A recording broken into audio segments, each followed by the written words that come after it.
separate the two, and performance today could be the difference between making the title a reality or just something they imagine.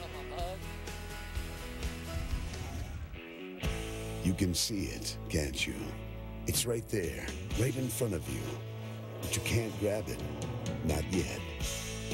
Here in the desert, this is the racer's thirst. It tortures and inspires, all at once. For one, it will become a reality. For the other, merely a mirage. The Phoenix International Raceway, located just about a half-hour west of downtown Phoenix. Let me tell you, there aren't many racetracks that rival the scenery here. A great location at the base of the Estrella Mountains, and fans have come from all over enjoying a little tailgating in the desert. They're here to witness the excitement of this nationwide championship battle, and it couldn't get much tighter either. So here's how things stand with just 2 races to go. Dillon and Hornish are very much in command of what has become a 2-man shootout for the nationwide crown. They've created quite a cushion from the rest of the pack. So what's it like for these championship contenders? Let's check in with both of them, beginning with Sam Hornish, who's with Vince Welch. Vince? Mike, it has been an outstanding championship battle. We know Austin Dillon's going to the Sprint Cup Series next year. Sam Hornish Jr. still finalizing plans for next season, so who knows what kind of potential battles we may have between these two down the road. But let's focus on today and these next 2 races. You're 6 points behind. Sam, how do you size up where you are with 2 to go? We'd love to be way ahead, but that's not where we're at right now. Yesterday our car wasn't as good as we needed it to be. The guys worked hard overnight, trying to figure out how to make it better. We had multiple meetings, and we felt like we qualified above what our potential was yesterday. So we're happy with how the day has started for us, and just got to have good pit stops, good strategy, and I've been having a lot of fun being part of this championship battle, and we're fully expecting it to go into next week, and just try to do the things that we need to do to put ourselves in the best position to win. You mentioned that the car wasn't quite as good as you'd hoped it was in practice. You've won here before, so you know what it takes to have a great race car that's capable of winning. What do you need from the car today to get there? I think that we've gotten the car close enough now. Now we're going to have to tweak on it as the track changes a little bit, as the sun's going to start to set and maybe hide behind the grandstands. But the big thing for us is just the pit stops. Strategy for this race is so key because NASCAR, not NASCAR, but Goodyear brings a harder tire here because of this repave. There's a lot of things that you have to do with track position and trying to figure out 2 tires, 4 tires, no tires, fuel only, stuff like that. So, a lot of pressure, on the guys that are making the calls today. It's going to be exciting. Sam Hornish Jr. currently 2nd in the points. Let's go to Jamie Little. She's with the man leading the way. And he has a 6-point advantage right now. And you told me yesterday, Austin, this car just unloaded. It's one of the best you've had all year long. How can that translate to a good outcome today? Well, obviously, you want to have speed in the car, and it did. It was really consistent yesterday. My guys did a great job with their homework, and just happy to be out here with the Advocare Chevrolet. We had a great team meeting before the race, and we're all going to work together and give 110%. I'm really proud of my team. They've done a great job this year, and just want to finish strong. When it comes to experience, you have 1 NASCAR Truck Series championship. Meanwhile, Sam Hornish Jr. has 3 IndyCar Series championships. Who has the advantage? I'm going to take my team and our focus. I feel like we've done a great job leading up to this point in time, and we're going to stay consistent and take it home. All right, Austin Dillon did a heck of a job in qualifying. He'll be on the front row. Mike Massaro? Thank you, Jamie. And high above turn 3, on the side of what's known as Rattlesnake Hill, that's where you'll find the Quicken Loans ESPN pit studio. There it is as we zoom in. One of the best vantage points in all of racing. Outside them rattlesnakes. Yeah, let's keep those rattlesnakes away. Hello, everyone. Welcome to NASCAR Countdown. I'm Mike Massaro, filling in for Nicole Briscoe this week, who's on maternity leave, and I'm honored to be joined by Hall of Famer Rusty Wallace, former race-winning car owner Brad Doherty, and 3-time championship crew chief Ray Evernham. And, of course, the story today is the championship race. Austin Dillon leading by just 6 points over Sam Hornish Jr. What are you expecting out of these 2 today? Mike, I think it's going to be a real close race. I really do. I feel better about Austin Dillon's chances right now. I mean, you can hear in his voice that his car is real good. Sam seems like he's searching just a little bit. But when it gets down to it, when this race is halfway in or right at the very end, I expect it to be very, very close. There's been a lot of conversation about Sam Hornish, his ride next year. We know Austin Dillon's going on to Cup. He knows what he's going to do. I talked to Roger Penske this afternoon on the telephone. He said, Rusty, we want Sam to stay with us. We're trying to find sponsors right now. Although I did tell him if he needs to go out to look for something, I encourage encourage them to do that in case we can't do this. But we do want to keep Sam in this car. And for my opinion, that's pretty refreshing to hear that because we thought Sam was gone at the end of this year. Yeah, absolutely. I agree. And as you look at Sam and Austin, they've been the class of the field outside of the Cup guys week in and week out in this nationwide series. So I expect both of these guys to run extremely well here. Sam has been consistently fast throughout his history at this racetrack. So I think that we're going to see a great race today with Austin maybe finishing just a little bit ahead of Sam and continuing on his lead into Homestead. But we got a lot of racing before we figure that out. Yeah, and consistently was a key word there. You know, we looked at both these guys about halfway through the season and said they both had to work on their consistency. Sam has speed, but had trouble with crashes and things like that, took him out. Austin had about the same thing. Seems like Austin has followed that curve, gotten more consistent, has run well, has not won yet, but I expect him to creep out and be consistent, run well here today. You make an excellent point. Austin Dillon, as you say, has not won a race yet. He would become the first champion ever in this series to win the title without actually winning a race. What do you think about that? Yeah, I don't think there's much to it other than the fact that Austin wants to win a race because he's competitive, and he also wants to win a race so he doesn't have to have us asking him all year long about not winning a race and winning the championship. At the end of the day, that big trophy is the one that he wants to hold. Really doesn't matter if he wins a race or not. All that matters is whether or not you win a championship. And big trophy is the key. He's a racer. He wants to win racers, but I still think he's got something to prove to people with that big trophy based on Kevin Harvick's comments. Good point. From the Martinsville truck race. Yeah, good point. I tell you what, guys, I mean, the NASCAR Nationwide Series doesn't have a chase for the championship. This is just a normal point battle. Who gets the most points at the end of the year wins. And in my opinion, look, if he doesn't win a race, I don't care. Doesn't taint it at all, does it? No, not at all, Brad. As long as he wins a championship, that's a big deal because you know what?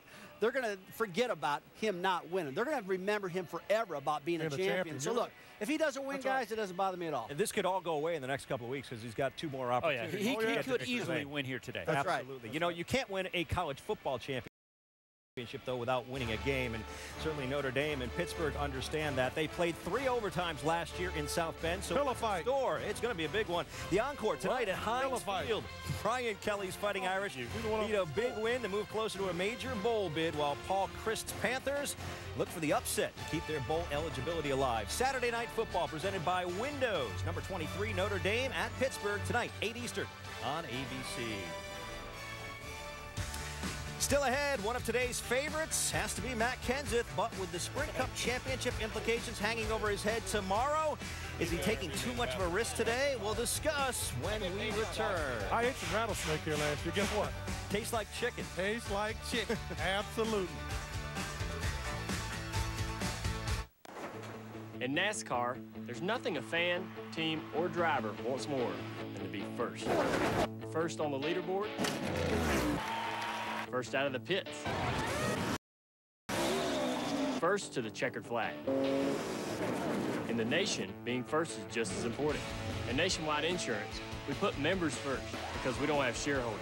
It's why the Earnhardt family has trusted Nationwide for more than 35 years. Nationwide is on your side. My name's Lindsay. And I'm Justin. I joined Christian Mingle because I wasn't meeting the people out in where I was living or the community where I was at. Pretty sure it was the first day. I was just going through the pictures of the people and I finally saw him and then I sent him the spark and after that it just clicked. Meeting Justin through Christian Mingle was view it as a gift from God. Without Christian Mingle, I have no idea how we could have met. Joining is easy and free. Join ChristianMingle.com today. Welcome to the gallery. How do you react when you first see this? It looks kind of like a dancer. Reality check. Some 4G LTE coverage maps don't really look like maps. Like maybe a bunch of berries. This one feels more empty. What do you see here? Clearly a picture of the United States. Check the map. Verizon Superfast 4G LTE is the most reliable and in more places than any other 4G network. I should switch to Verizon immediately. That's powerful. Verizon. The LG G2 featuring an intuitive rear key design and 13-megapixel camera.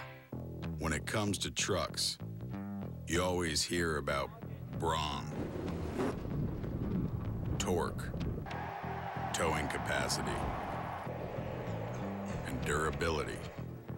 But around here, everyone wants to know, does it haul? There's nothing worth doing that can't be done in a truck. That That's beautiful. It's like poetry. Before he was Sunday NFL Countdown's Chris Berman, he turned highlights into the main event. And he could go all the way. Before that, his voice gave new life to old nays. It's the New York Football Giants. And before that, he could make games exciting even in a tweed jacket. Now he brings 35 years of experience every week. So before you watch the games, watch Sunday NFL Countdown, Sundays at 10 on ESPN.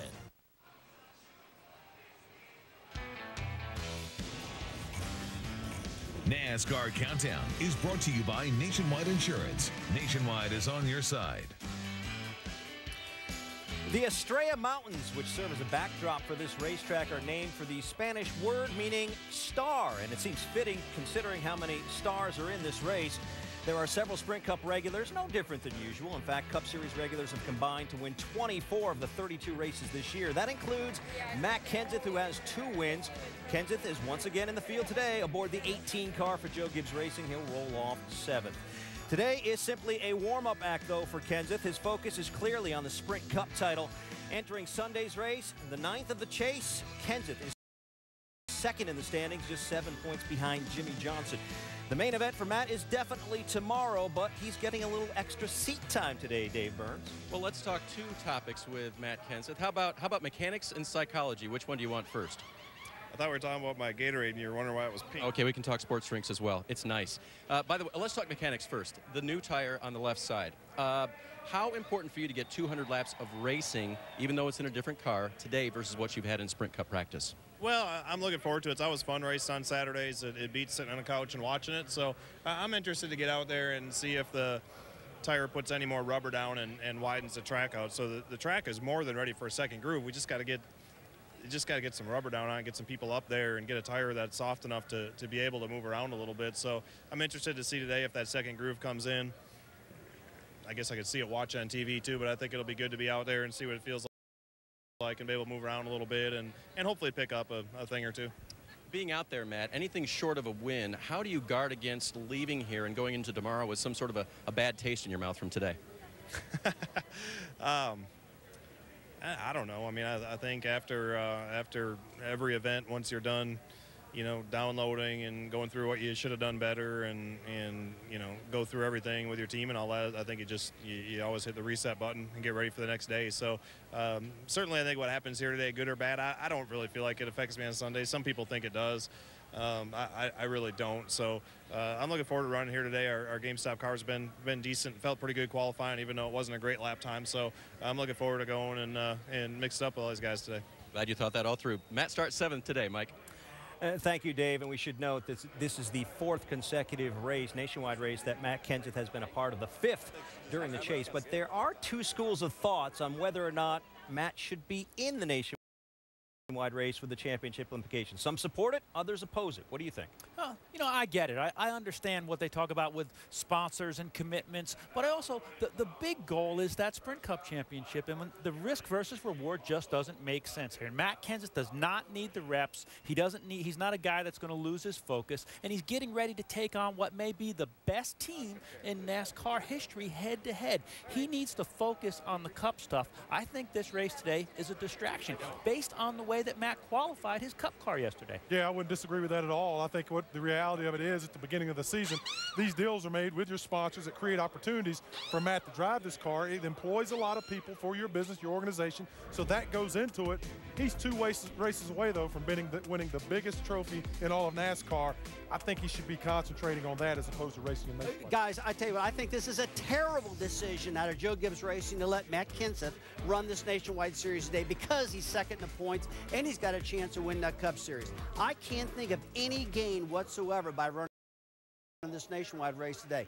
Only losses. Look, what if he goes out there and crashes? What if he just has a terrible car? And what if he gets out of the car, he's just in a horrible mood?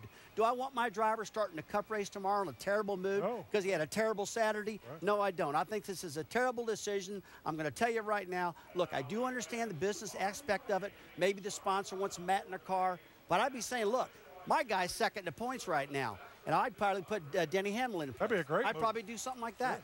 Well, hindsight is 20/20, so I guess we'll have to wait and see how this all plays out. Now, there's no question Matt Kenseth is at the peak of his career. That, however, cannot be said for every driver in the field. One such driver is Roush Fenway development driver Ryan Reed, who is making his 5th career start today. But as Dr. Jerry Punch explains, he's had to overcome a very serious obstacle even to make his first nationwide start.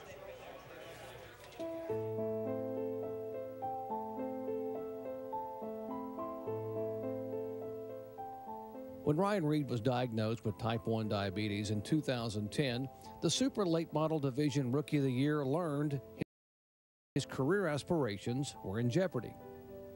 When they told me that I would never be back in a race car, that was when it hit home how serious this was, and that this wasn't something that I was just going to be able to put a Band-Aid on and move on from. So, up to that point, nothing in my life had held me back, from anything I wanted to do. What made you think you would find a way to get back in the race car? My family was sitting around, my brother, my mom, my dad, and they just said, whatever you want to do, we're behind you, and I just said, I don't want to give up on this yet.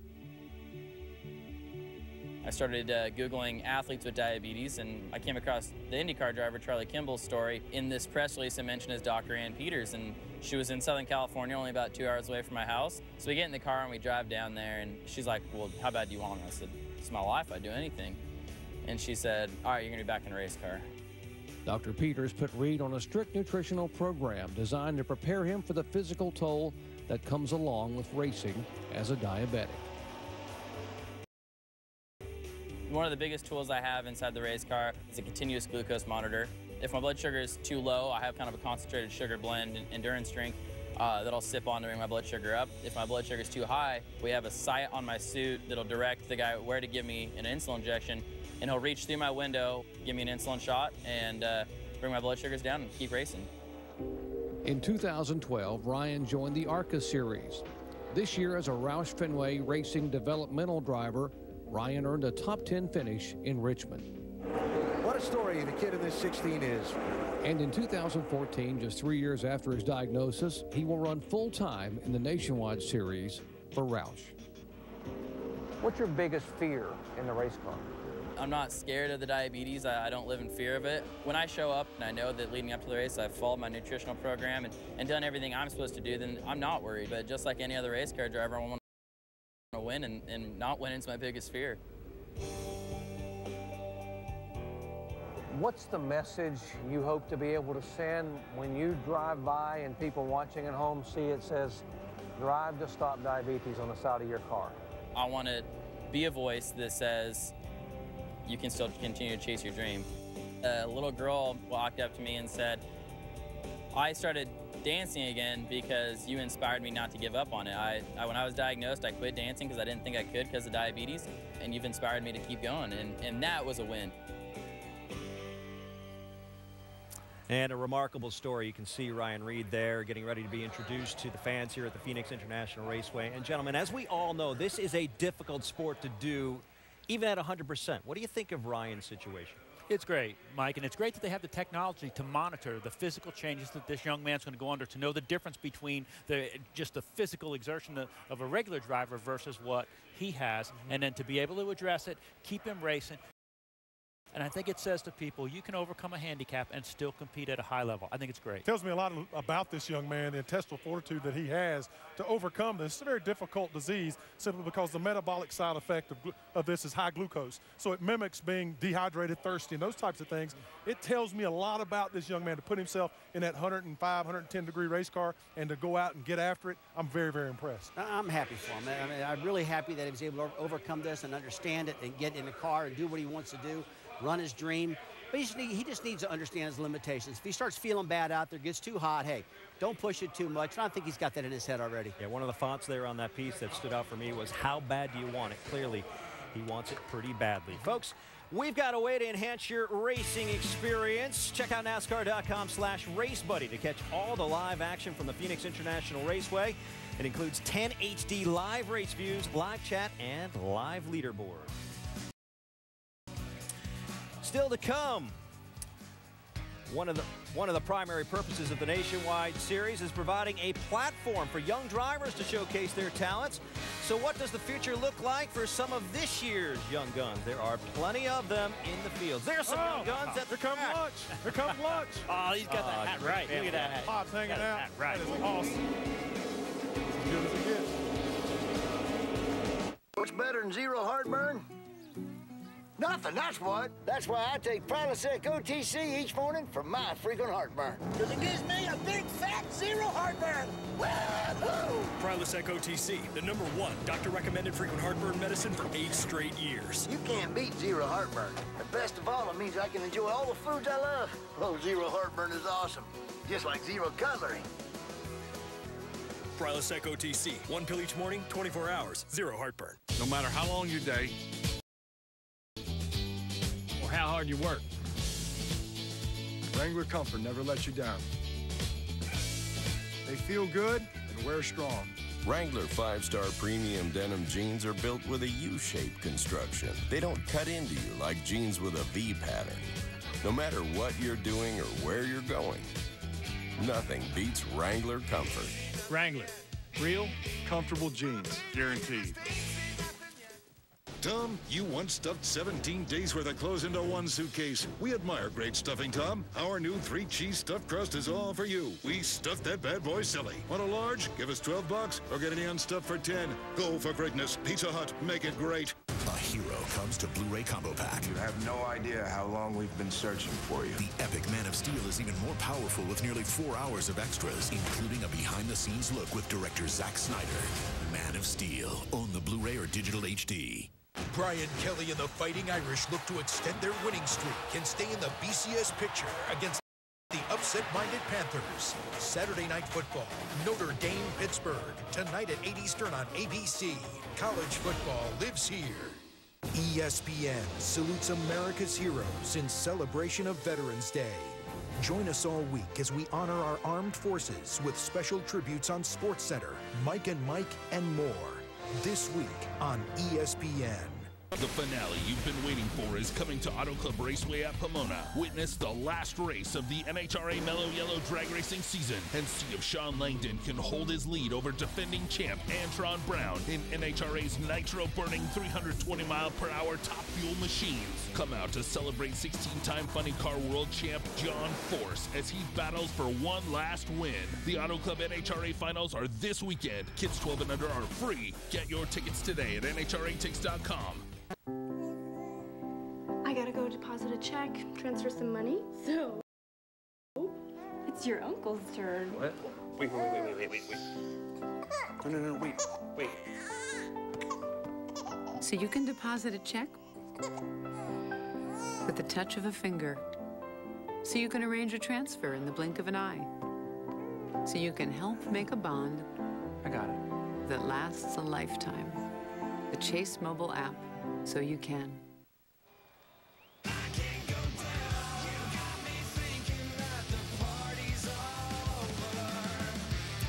Welcome back to the Phoenix International Raceway for the ServiceMaster 200. A beautiful day here in Arizona. The perfect setting as we take a step closer to crowning the 2013 Nationwide Series champion. Lots of action down there on the grid as we get ready for the green flag. Championship leader Austin Dillon is one of many young drivers who has used this series as a way of showcasing his talents. He certainly won't be the last. There are so many young drivers in this series. One of them is Drew Herring, who is making his 5th start of the season today. He's had a couple top 10 finishes already, Jamie Little. So what's on his mind today? Well, it's definitely his first start here at Phoenix. And Drew, I'm curious, racing for Joe Gibbs and racing against these cup-level drivers, how does that help expedite maybe your experience level moving forward? It's huge. Number one for me, just because I get to be teammates with these guys. So I have a lot of great information to lean on from Kyle, from Matt, from Denny, from all these guys. So it's tremendous. It's like I've always said growing up, you know, I want to be the best. To be the best, you got to beat the best. And right now, the best are out here with us today. You know, we've got the winningest driver in Nationwide Series history with Kyle starting up front. So I was talking to him earlier. I said, if I can get up there and see you, I'm doing pretty good today. So I'm just really excited to be here with Dollar General and looking forward to hitting the track here at Phoenix. I feel like we got a great car and race trim. I slipped up a little bit in qualifying. Got me a pole earlier this year, but I want the big trophy at the end of the day. Drew Herring is in the 20, and he's qualified 10th. Let's go over to Doc Funch. Thank you, Jamie. With the youngest winner in Nationwide this year, 19-year-old Ryan Blaney. And Ryan, with so much at stake this weekend for Roger Penske, trying to win a driver's championship with Sam Hornish and an owner's title with a 22 car, what prompted him to run you in a third car here this weekend? Well, you know, obviously, you know, our win at Kentucky a few weeks ago definitely helped that out. I actually got that call right after Kentucky to say, you know, we'd like to run Phoenix. You know, just doing that gave me more experience in these nationwide cars, and also with AutoZone coming on board for next year to be on Joey Logano's Cup car. We really kind of wanted to welcome them into the sport and try to give them a good race. So between those two things, this is what made it happen. So I'm really happy to, like I said, have AutoZone on the car and Ford. Hopefully we can repeat what happened at Kentucky today. Hey, good luck to you. Good to have you here. All right, thanks.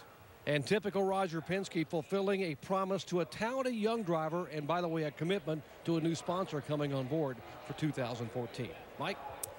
Thank you, Doc, and welcome back into the Quicken Loans ESPN pit studio. And young drivers, there are plenty of them in this series, and Drew Herring and Ryan Blaney, they've made names for themselves already this year. Who else has stood out for you? I think Alex Bowman, Arizona native. This is a guy that drives for a team that's not as well funded as some of the others, but Robbie Benton's team, he's been able to get 2 pole positions and half a dozen top 10s this year. A pole position at Texas, and as Doc Punch told us, it takes a big set of skills to get pole positions. Alex Bowman has skills. Yes. The guy for me is going to be, I'd have to say Trevor Bayne. You know, I've looked at Trevor Bayne and try to understand a little bit more about what's going on with him this season. We thought he would be a little bit more assertive in this nationwide series. Just hasn't happened for him. So I think Trevor's trying to figure out what's going to happen to him going forward. I know he's going to be in the Cup car a little bit. He still wants to win races. He's adamant about winning races. Hope it happens for him. I'll tell you, for me, guys, it's Travis Pastrana. I'm really concerned about Travis. I called him last night. We had a long conversation on the telephone. He said, Rusty, my runs have been terrible. This has been a lot tougher than I ever anticipated. He said, if I can't find a sponsor, I won't be back next year. And right now, the way I've been running, I can't find anything, and my runs just don't justify anybody spending money on me right now. So he's concerned. I'm concerned for Travis, but he loves NASCAR. He wants to be in NASCAR real bad. We wish him well. Real quick, who leaves here with a point lead today? Austin Dillon stretches it out a little. Austin Dillon by just a little bit. He pushes ahead. Yeah, for me also, it's got to be Austin Dillon. He's qualified well. He's handled and run well. This car looks good out there. And that guy right there, Richard Childress, he knows how to win championships. All right, so squarely the pressure is on Sam Hornish Jr. to try to close the gap this afternoon. That does it for Countdown, but we're not done yet. No, sir. The excitement is just starting to build, and when we return, we'll bring you closer to the green flag here in the Valley of the Sun. Don't go away, folks. The chase continues at Phoenix, tomorrow at 2 on ESPN, presented by Quicken Loans. Remember when Christmas was magical? When the mailman delivered to the North Pole, and we all had a front row, shoulder-top seat at the parade. Let's get back there. Celebrate the arrival of Santa at Bass Pro Shops this Saturday and the unveiling of Santa's Wonderland with the arcades, slot car track, crafts, even a picture with Santa, and it's all free. That's right, free. Time passes. Hold on to Christmas. You hear that? That's the sound of car insurance companies these days. Here a cheap, there a cheap, everywhere a cheap. You get it. So what if instead of just a cheap choice, you could make a smart choice? Like Esurance, for example. They were born online and built to save people money from the beginning. It's what they've always done. Not just something they cheap about. That's insurance for the modern world. Esurance, now backed by Allstate. Click or call. The Boston Red Sox are World Series champions. Celebrate with Sports Illustrated's exclusive championship package, free with your paid subscription. You'll get this limited edition hardcover commemorative book. All the action and emotion of the Red Sox championship season is captured through SI's amazing photography and writing. Plus, get this World Series locker room t-shirt and this collectible Red Sox World Series baseball. Go online to SITVorder.com or call now to get all free with a paid subscription to SI. 56 issues for only $1.59 an issue. Save 65% off the cover price. As a bonus, use your credit card and get this World Series locker room cap from New Era. It's the one the players wear. Go online to SITVorder.com or call now to get the hardcover commemorative book, the collectible baseball, and the World Series locker room t-shirt and New Era cap. This limited championship package is free, only from Sports Illustrated. Call or go online now.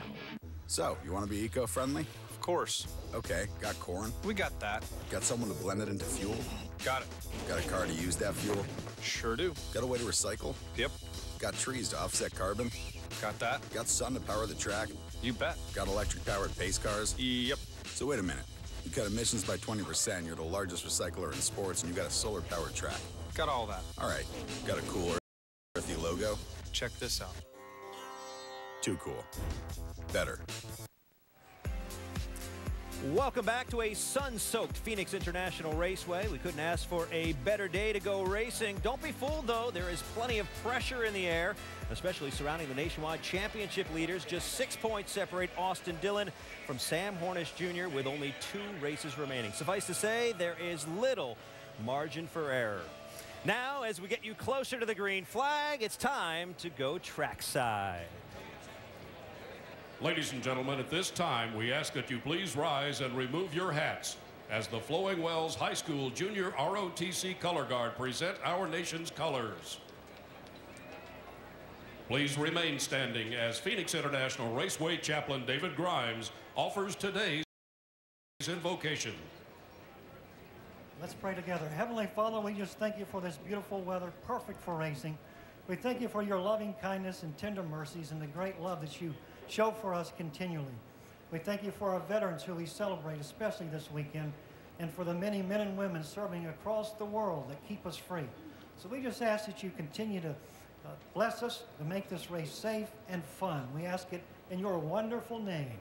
Amen. Now, here to perform our national anthem, please welcome Radio Disney's Next Big Thing artist, Fifth Harmony.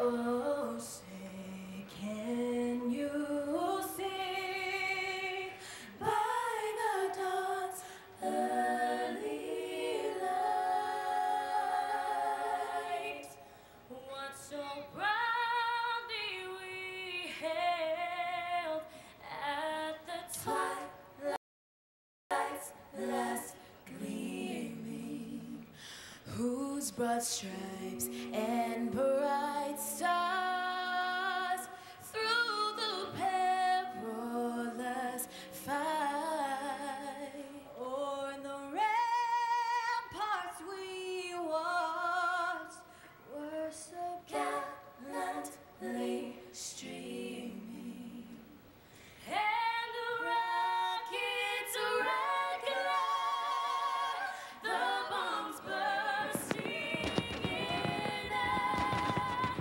gave proof through the night that our flag was still there.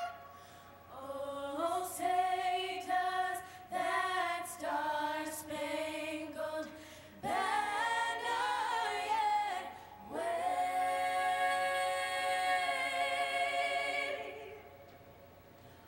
o'er the land of the free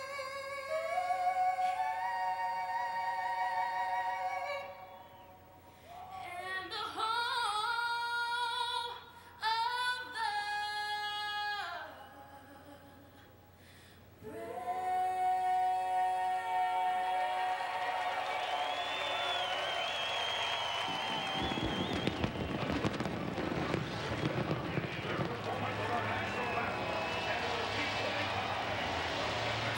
A beautiful rendition of the national anthem, and you can feel the excitement starting to build, gentlemen.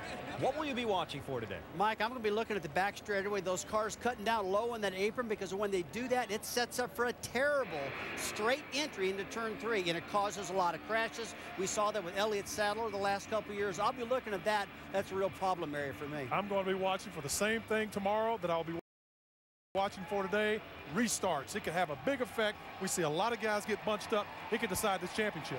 And tomorrow as well. Cup driver's going to be battling for the win. They're going to use up a lot of that racetrack, busy in the kink, and I'm watching that Brad don't get any rattlesnakes in here. Rattlesnakes, man. Absolutely. Got to have some rattlesnakes. No rattlesnakes, but as you heard earlier in the show, he likes to eat rattlesnakes. They're good. May not be that It tastes big like of a deal. chicken, but the chicken tastes like rattlesnakes. I'm not going to try that one. No way. I think that wraps it up for us. Time now to go upstairs to the guys who'll be calling the race today. Andy Petrie, Dale Jarrett, and Alan Bestwick. AB? All right, Mikey, thanks. And the story of this race today for the two drivers competing for the Nationwide Series Championship, run the whole race.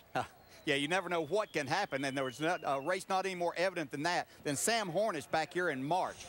He had a problem at the start of the race, got involved in an accident, a lot of things happening, but this race team used this, I bet, as a motivational day for them. Don't ever give up, because you don't know what you might be able to accomplish. He went on to finish 7th in a day that looked like it could be terrible for him. If they win this championship, they'll look back on this day to know that that race team did everything possible to make it all happen. So don't ever give up. This is going to go down to the last laps. Yeah, you never know what kind of cards you're going to be dealt. You can only play your hand. They did a great job of that. And one thing you got to remember, too, is your competitor may be down, but he's not out. So don't count him out. You got to keep racing the whole race. About the last 3 months, the Nationwide Series has been a race between two teams. The Joe Gibbs 54 and the Roger Penske 22. Brad Keselowski driving the 22 today. Kyle Busch, of course, in the 54. But there may be some party crashers here for going to Victory Lane at Phoenix today. Yeah, it could be. These RCR cars have been really good this weekend. Don't forget just how good Kevin Harvick is here at Phoenix. Won a lot of races. He'll be strong. And don't forget really how good Brian Scott ran. That's another RCR car that ran great at Richmond. And that kind of carries over to this little short, I call it a short track. I know it's a mile, but it's a short track like Richmond here. Yeah, Brian Scott talked with him yesterday, really wanted to get that first win, knows that this is a great opportunity for him. All three of those cars with the 3 car of Austin Dillon starting second, starting in the top 5, watch for them to be strong. But they also know that that 22 and 54 is who they will have to beat.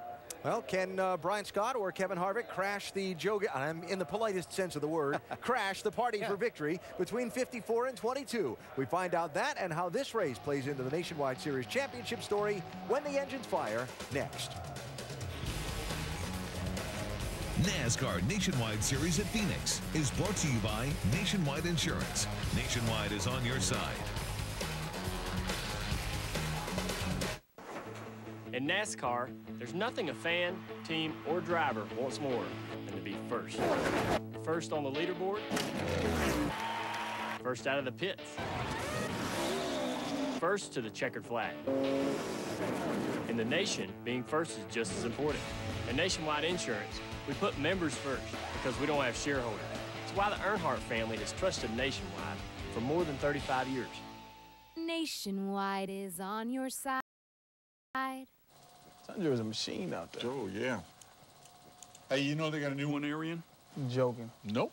New 2014 Tundra, made in America, assembled in Texas. I like that. Hey, you want to see the new Tundra? Let's do it. Come on. Unbelievable. Have you ever seen anything so tough, my friend? You mind if I take a spin? No, go hog wild. Put some pepper in that gumbo. I don't eat gumbo. Hope he finds a spaceship somewhere. Toyota, let's go places. And see, that's why you don't play prevent defense. Before he was Sunday NFL Countdown's Tom Jackson, he was a feared Pro Bowl linebacker. Before that, he inspired the Orange Crush defense. And before that, he was so inspiring, he was the inspiration for the original inspirational poster. Now, TJ tells you who's got what it takes to inspire their team to victory. So before you watch the games, watch Sunday NFL Countdown, Sundays at 10 on ESPN. Welcome back to Phoenix International Raceway. It's the hottest spot in the country, and what a perfect day for racing.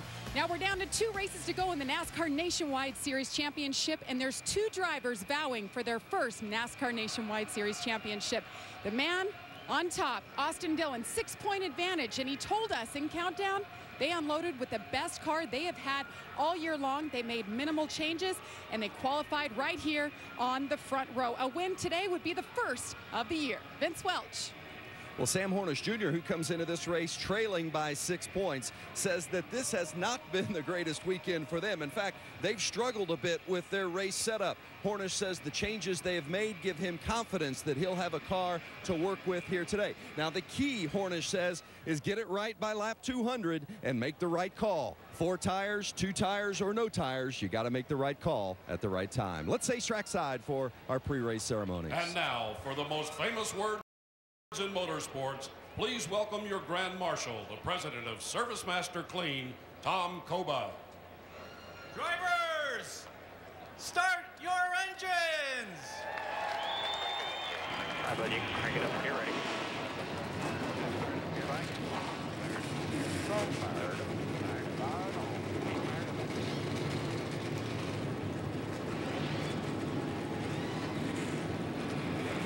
Ready to go with the second to last race of the NASCAR Nationwide Series season. 200 laps around the very fast and tricky Phoenix International Raceway Mile.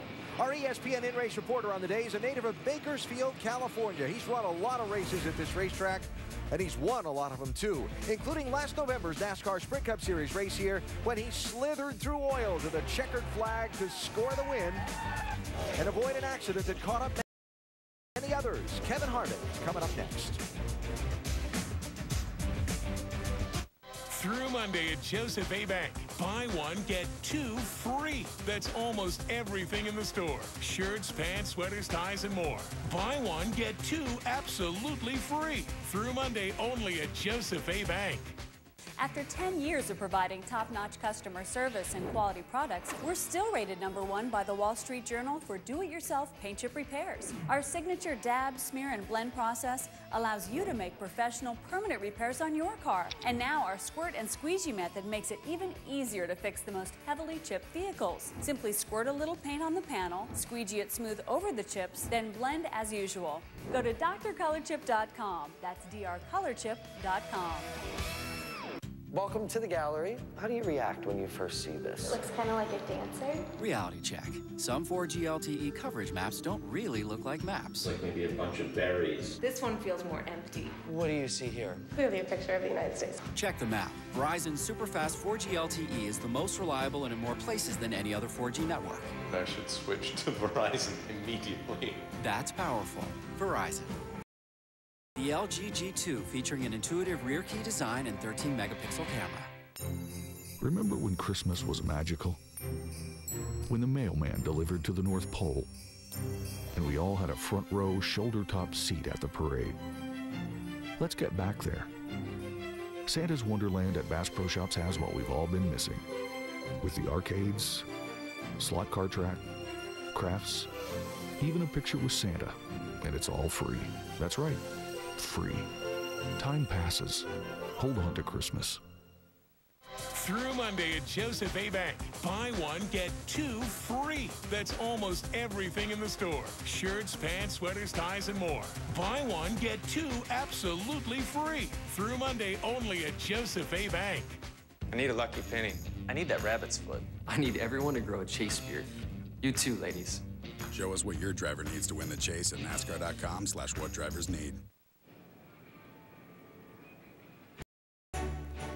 Phoenix International Raceway in a spectacular setting to the south and west of downtown, getting ready to celebrate its 50th anniversary in 2014. Tonight we are down to the second to last race of the 2013 NASCAR Nationwide Series Championship, 200 miles, getting ready to go green in just a moment. Down to the pit lane, here's Dave Burns. Well, Kyle Busch has 5 Nationwide Series wins here at Phoenix, AB. And in the spring, he started his pole run, 10 poles this year, the first of which was here in Phoenix in March. He's also led nearly 1,000 laps at this track. So if timing and luck go Kyle's way today, he will be tough to beat. Dr. Jerry Punch? This Roger Penske-owned 22 car has won 12 races this year, folks, with 4 different drivers. And the driver driving it today, Brad Keselowski, has won 6 of those.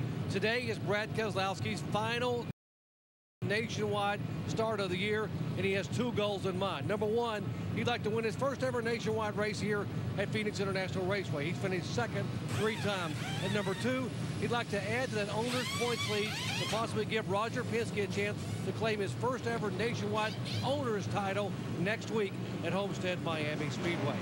Alan? Okay, Doc, thanks. And as the field of cars begins to roll out onto the racetrack, we get set to talk to our in-race reporter for the day, Kevin Harvick, who has won a lot of races here in the Valley of the Sun. In fact, Harv has driven his car into Phoenix International Raceway's victory lane 8 different times across the NASCAR National Series. Looking to add to that total today as he goes from the 3rd starting spot, DJ.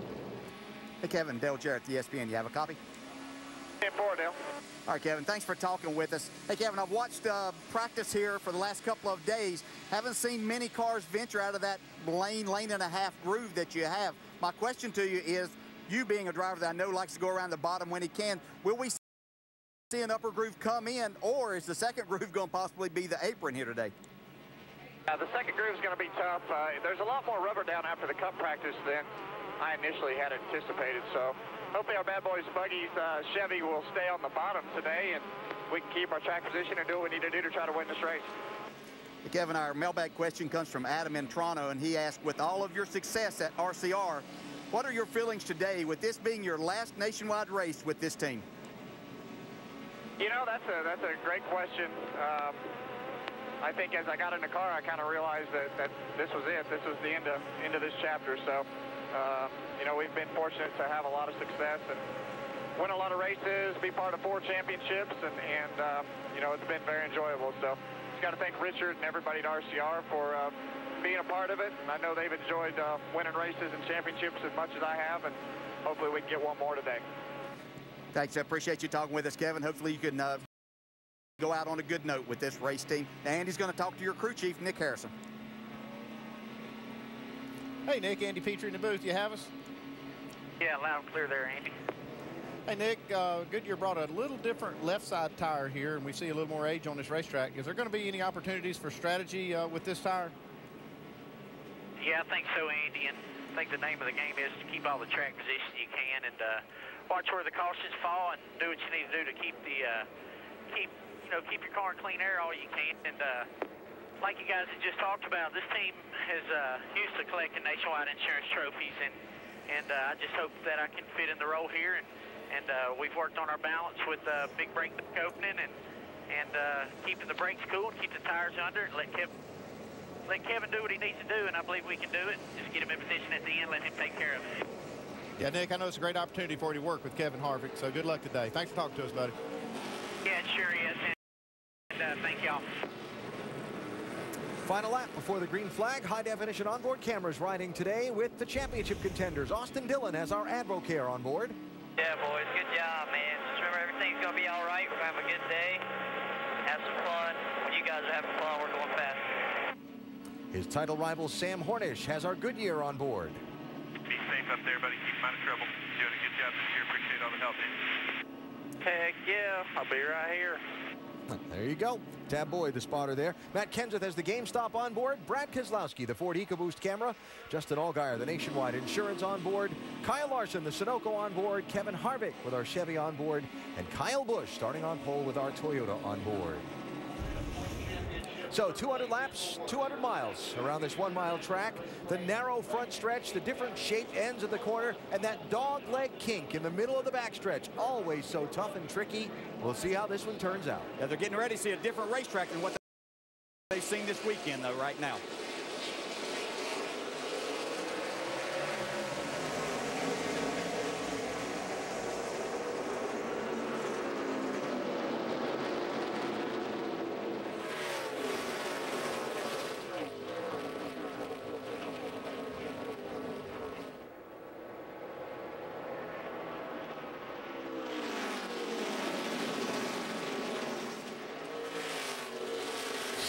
Slippery outside lane. You saw Austin Dillon get kicked back a couple of spots, and then Drew Herring in that yellow 20. And trouble into the wall.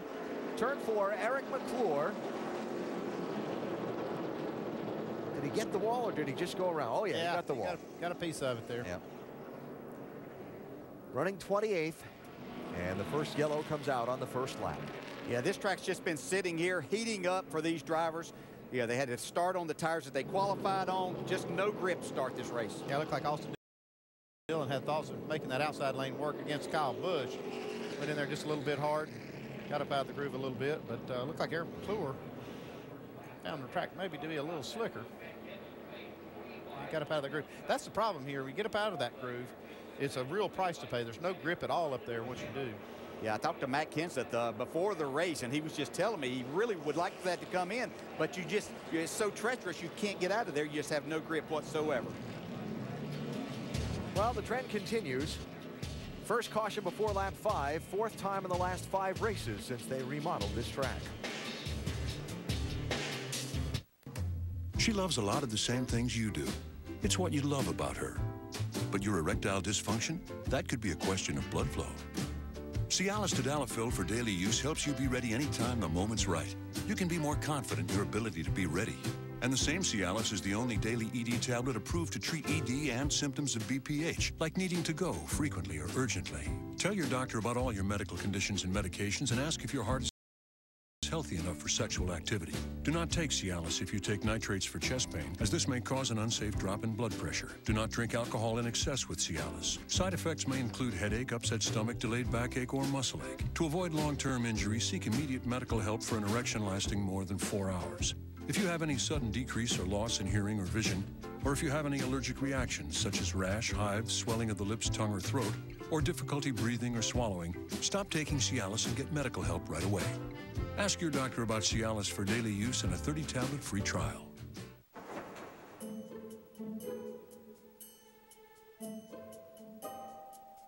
In the nation, sometimes bad things happen.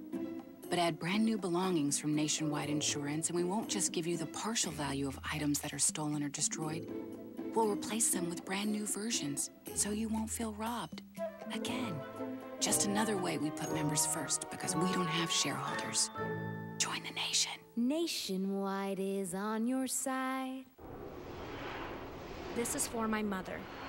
This is for my chance at law school and the opportunity to change my life. Be one of the many winners of the Dr. Pepper Tuition Giveaway.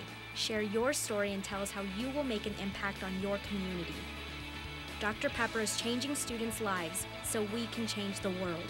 Log on to ESPN.com and search Dr. Pepper to tell us your story for a chance to win. And tune into Dr. Pepper Championship Week on ESPN. Early caution, Phoenix International Raceway in the Service Master 200, the NASCAR Nationwide Series going under the yellow on the very first lap of the race. Take a moment, invite you to check out NASCAR.com/RaceBuddy for live race coverage from Phoenix today with 10HD, live race views, live chat, and live leaderboard. So the one lap of racing, the crash in turn 4 for Eric McClure. He's been on pit road a couple of times and has continued in the 14 car after some repairs, and you see the field doubled up here for the restart with Kyle Busch, now Kevin Harvick to his outside. First lap of the race, Austin Dillon got a little bit out of the groove in 1 and 2 and slipped back a little bit. Yeah, you just can't be overly aggressive, much as you want to be in that outside lane so you don't give up anything. You're probably going to cost yourself more by being too aggressive. We'll see just how hard Kevin Harvick's going to push it from the outside. Austin Dillon running 3rd. Sam Hornish, his rival for the title, running in 7th. Like yellow number 12, a little hard to miss on the racetrack here. It's going to be one of those days that inside lane is going to be a huge advantage on these restarts. Fight for the bottom? Yes. Well, let's see if we can do more than one lap of racing. If at first you don't succeed.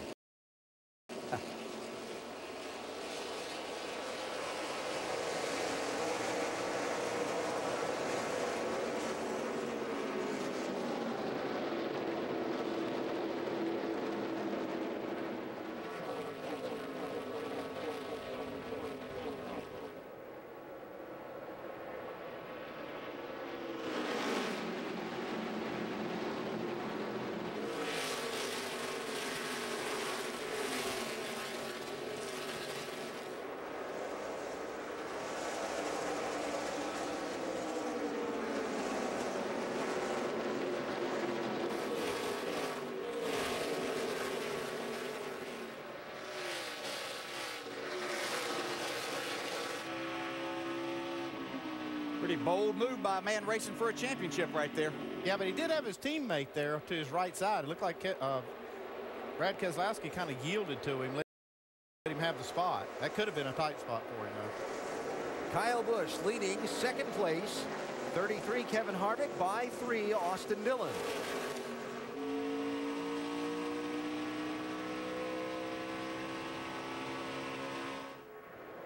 That's Matt Kenseth pressing Dillon for the spot. Kenseth driving the 18.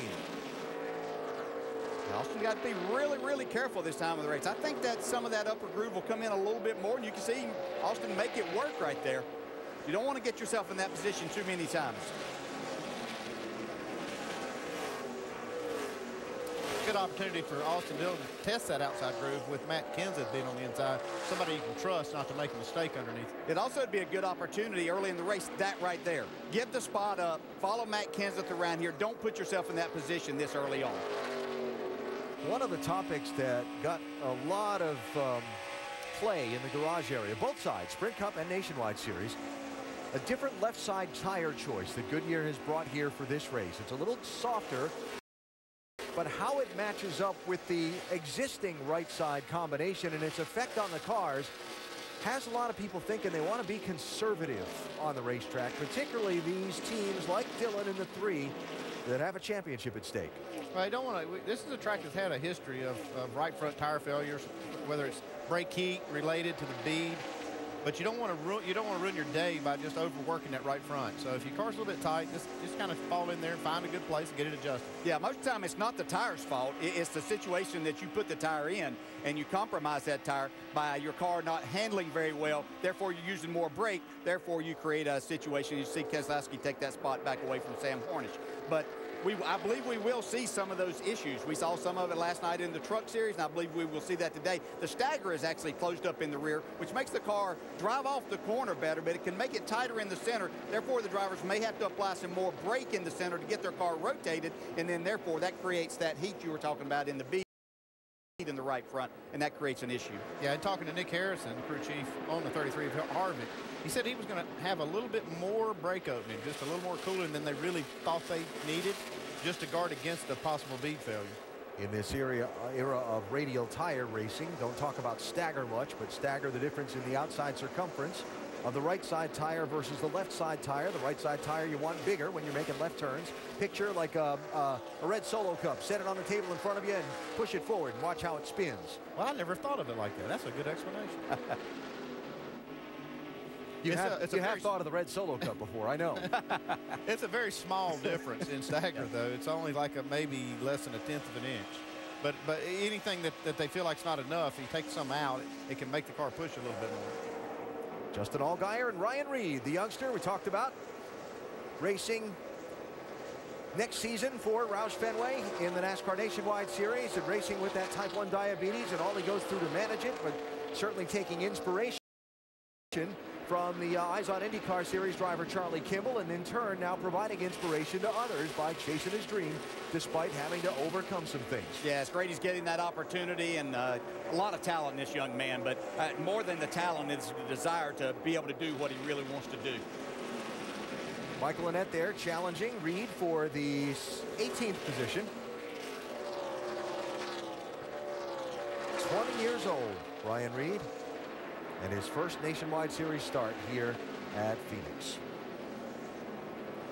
Definitely not the first Nationwide Series start at Phoenix for Kyle Busch. In fact, in the race back here on March 2nd, Kyle overcame a pit road speeding penalty to dominate, led 142 of 200 in winning that race. Bumper. This is Scott, and this is his pawn shop. He sells jewelry and buys gold. He works with his son, Big John, and two guys that really know their stuff. Everything has a price, and everything you bring to sell has a price. You'll pay the highest price. His place is Newport Watch Jewelry and Loan on Newport Boulevard across from Triangle Square. If you're looking to pawn some fancy stuff, buy quality jewelry, or take advantage of the high price of gold, remember Newport Watch Jewelry and Loan. Happy holidays from Triangle Billiards, your #1 choice for pool tables and games for over 34 years. Take advantage of incredible savings during Triangle Billiards' big holiday sale. Be the great entertainer with your very own game room. Triangle has pool tables from $999.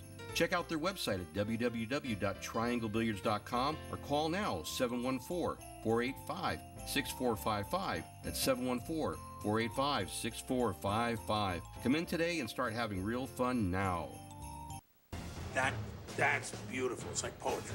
Before he was Sunday NFL Countdown's Chris Berman, he turned highlights into the main event. And he could go all the way. Before that, his voice gave new life to old names. It's the New York Football Giants. And before that, he could make games exciting even in a tweed jacket. Now he brings 35 years of experience every week. So before you watch the games, watch Sunday NFL Countdown, Sundays at 10 on ESPN. This is the Quicksilver Cashback Card from Capital One. It's not the limit the cash I earn every month card. It's not the I only earn decent rewards at the gas station card. It's the no games, no signing up, everyday rewarding, kung fu fighting, silver lightning in a bottle, bringing home the bacon cashback card. This is the Quicksilver Card from Capital One. Unlimited 1.5% cash back on every purchase, everywhere, every single day. So ask yourself, what's in your wallet? Racing season winding down. Got some good stuff coming up for you this weekend, including the season finale for the Auto Club NHRA. Pomona, California, qualifying tomorrow morning, 2:30 Eastern, ESPN2. Final eliminations tomorrow night, 7 Eastern, ESPN2. See how it all turns out. Tomorrow, second to last race of the NASCAR Sprint Cup season. Presented by Quicken Loans from here in Phoenix, 2 Eastern on ESPN. Jimmy Johnson on pole position. Matt Kenseth starting a little further back in the pack. And then next weekend, who's going to be the Nationwide Series champ? Final race of the year, the Ford EcoBoost 300, Homestead Miami Speedway, 4 Eastern time next Saturday on ESPN. That's the finale here in the penultimate round of the season. I get these looks, so I have to get that word in. Kyle Busch is out in front of Kevin Harvick by 2 seconds in 22 laps. Harvick second, Matt Kenseth third, Austin Dillon fourth. Brad Keselowski is running fifth. Remember a little while ago in Keselowski, Brian Scott in the 2 and Sam Hornish in the 12 were all 3 wide.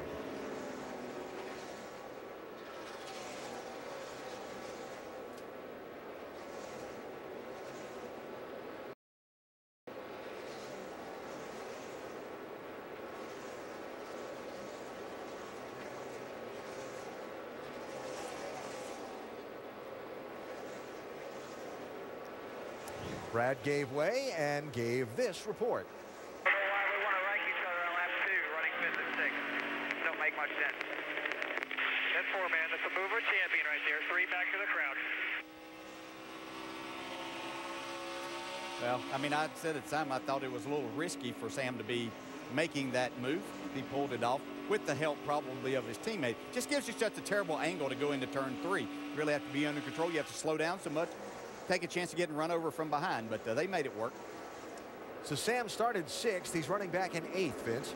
Well, they have lost a couple of positions, Alan, and Sam not particularly happy with the way the car is reacting either. Says that he really feels a chattering in the rear tires. You know, they've worked all around this setup. They've been too loose, too tight, haven't really found the sweet spot throughout the course of the weekend. Doesn't look like they've got it here early on either, but got some time to work with it. Remember, it's a short race, so you don't want to be too far off at the beginning. Yeah, Vince, following up on your report, Sam telling you before the race that he, you know, adjust the car and have it ready to go for that lap 100 mark or so, because it is only a couple hundred laps around here, and you're only going to get a couple of cracks at it on the pit lane. Yeah, and sometimes you have to kind of make a bigger swing at it as a driver and crew chief because you know you're only going to be on pit road a couple of times. 3rd place, check that 4th place here. Austin Dillon 3, Brad Keselowski 22.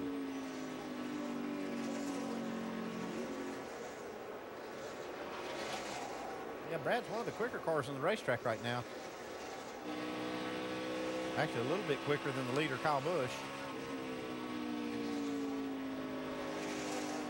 You've both been in position of leading these championships down into late stages of a season. How does that weigh on the shoulders of this young man behind the wheel? Yeah, I had a talk with Austin yesterday, just kind of getting a feel for it, and he's certainly feeling pressure, and you should. He was asking about even being nervous, and I say, yeah, you have to be. You know, that's the competitor inside you.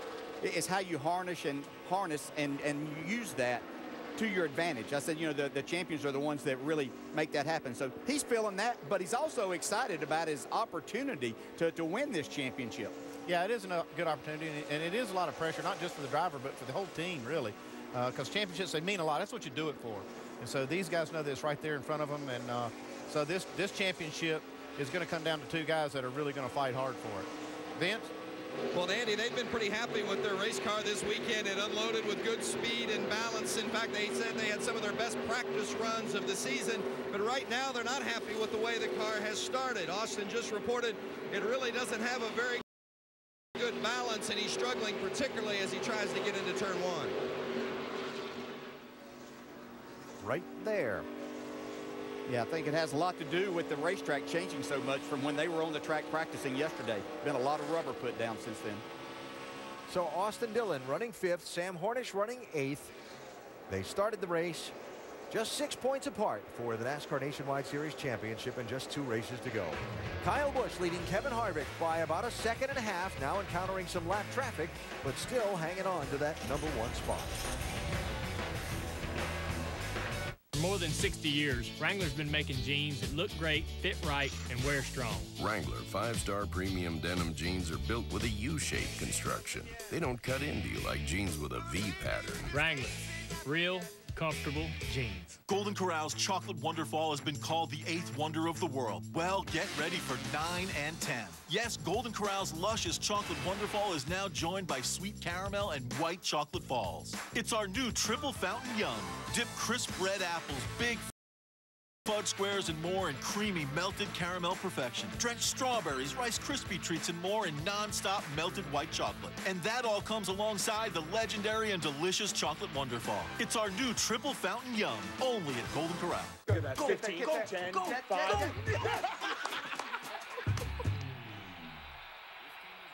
It's okay, that's my TV. It's on layaway? Why layaway? Take it home today at Rent-A-Center and pay it off while you enjoy it at home. Okay, Jeremy. Your overseas data bill is so high. Is it the GPS app that you're always on? It's called a map. You fold it up and it goes into one of your 5,000 cargo pants pockets. Listen to your mom, Jeremy. You take it out, you unfold it, you look at it. What's to discuss? Switch to T-Mobile, son. They don't charge extra for all this stuff. Turn off your phone, Jeremy. You want a sandwich? Yeah. All right. T-Mobile's nationwide data covers over 100 countries at no extra charge. Go to catchjeremy.com to enter for a chance to win a trip around the world. To win the chase, being perfect isn't good enough. This isn't a contest of one against one. It's a battle of every man for himself.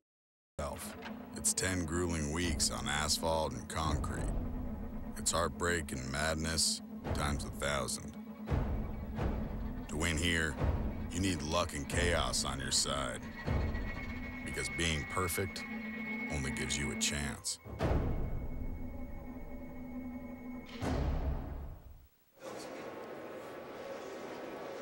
Kyle Busch leading the ServiceMaster 200 at Phoenix International Raceway. Don't forget, NASCAR.com/RaceBuddy has enhanced coverage from Phoenix today with 10 HD live race views, live chat, and live leaderboard. One caution on lap 1 for an Eric McClure spin in turn 4. Other than that, we've been green, and Kyle Busch has led every single one of the laps so far. Kyle looking to make it a dozen. Kyle owns the record for most wins in a season in the NASCAR Nationwide Series. That's 13.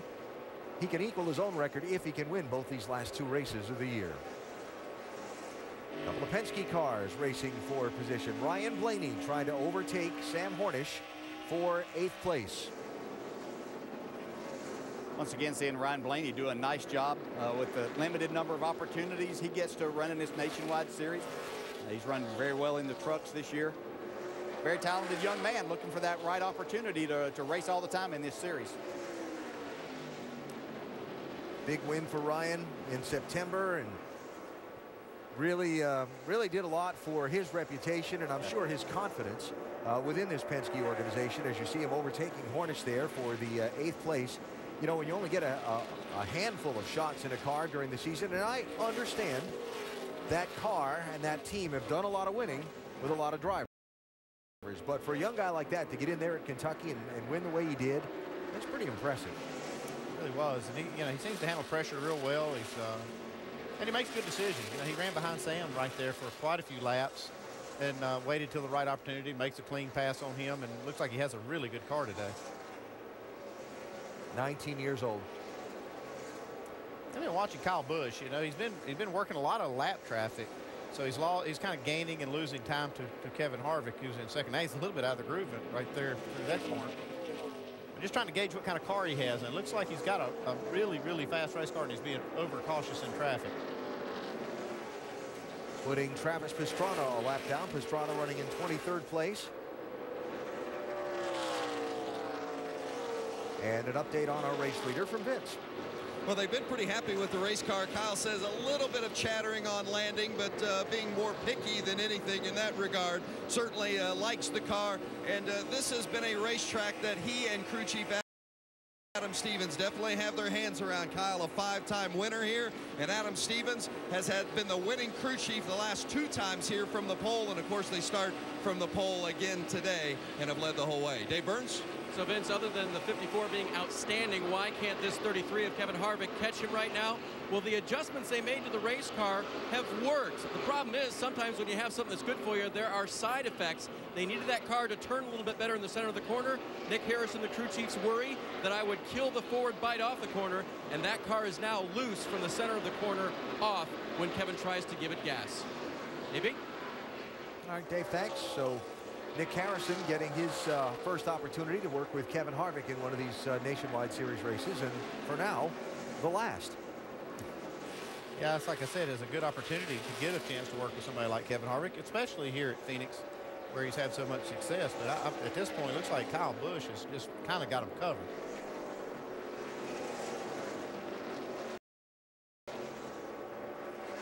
While Austin Dillon runs in 5th, Sam Hornish is continuing to slip and slide around. Sam and his team struggled with that 12 car in practice. Made a lot of wholesale changes to it this morning. Had a decent qualifying run.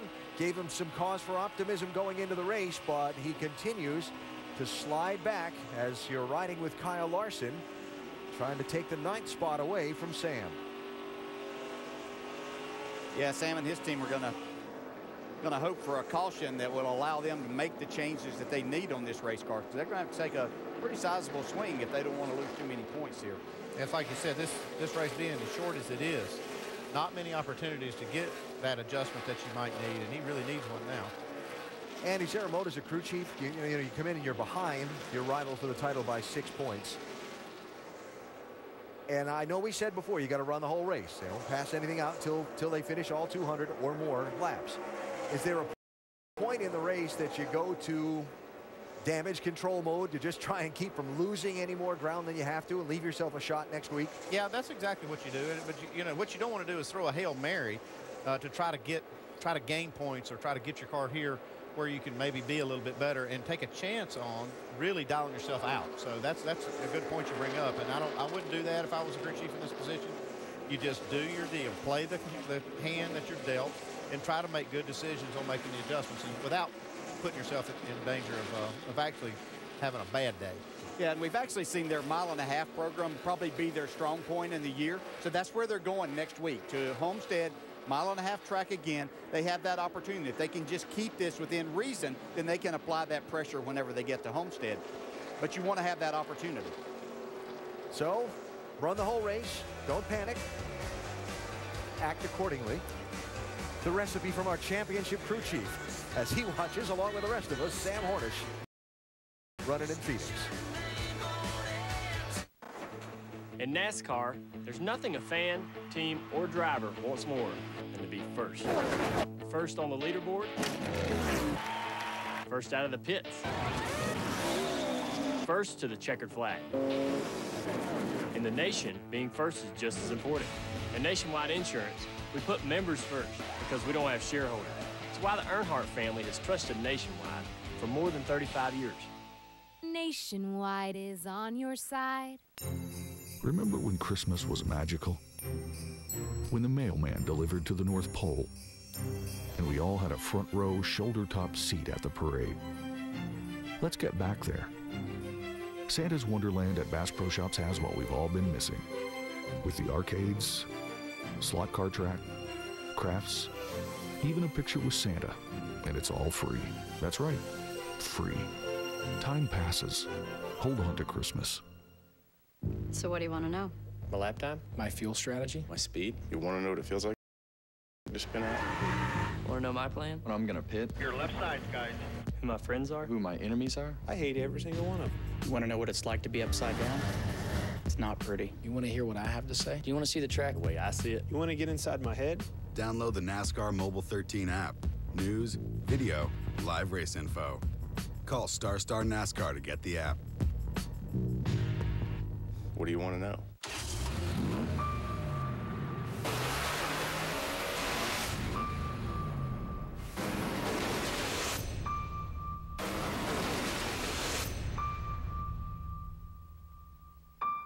tomorrow in Phoenix.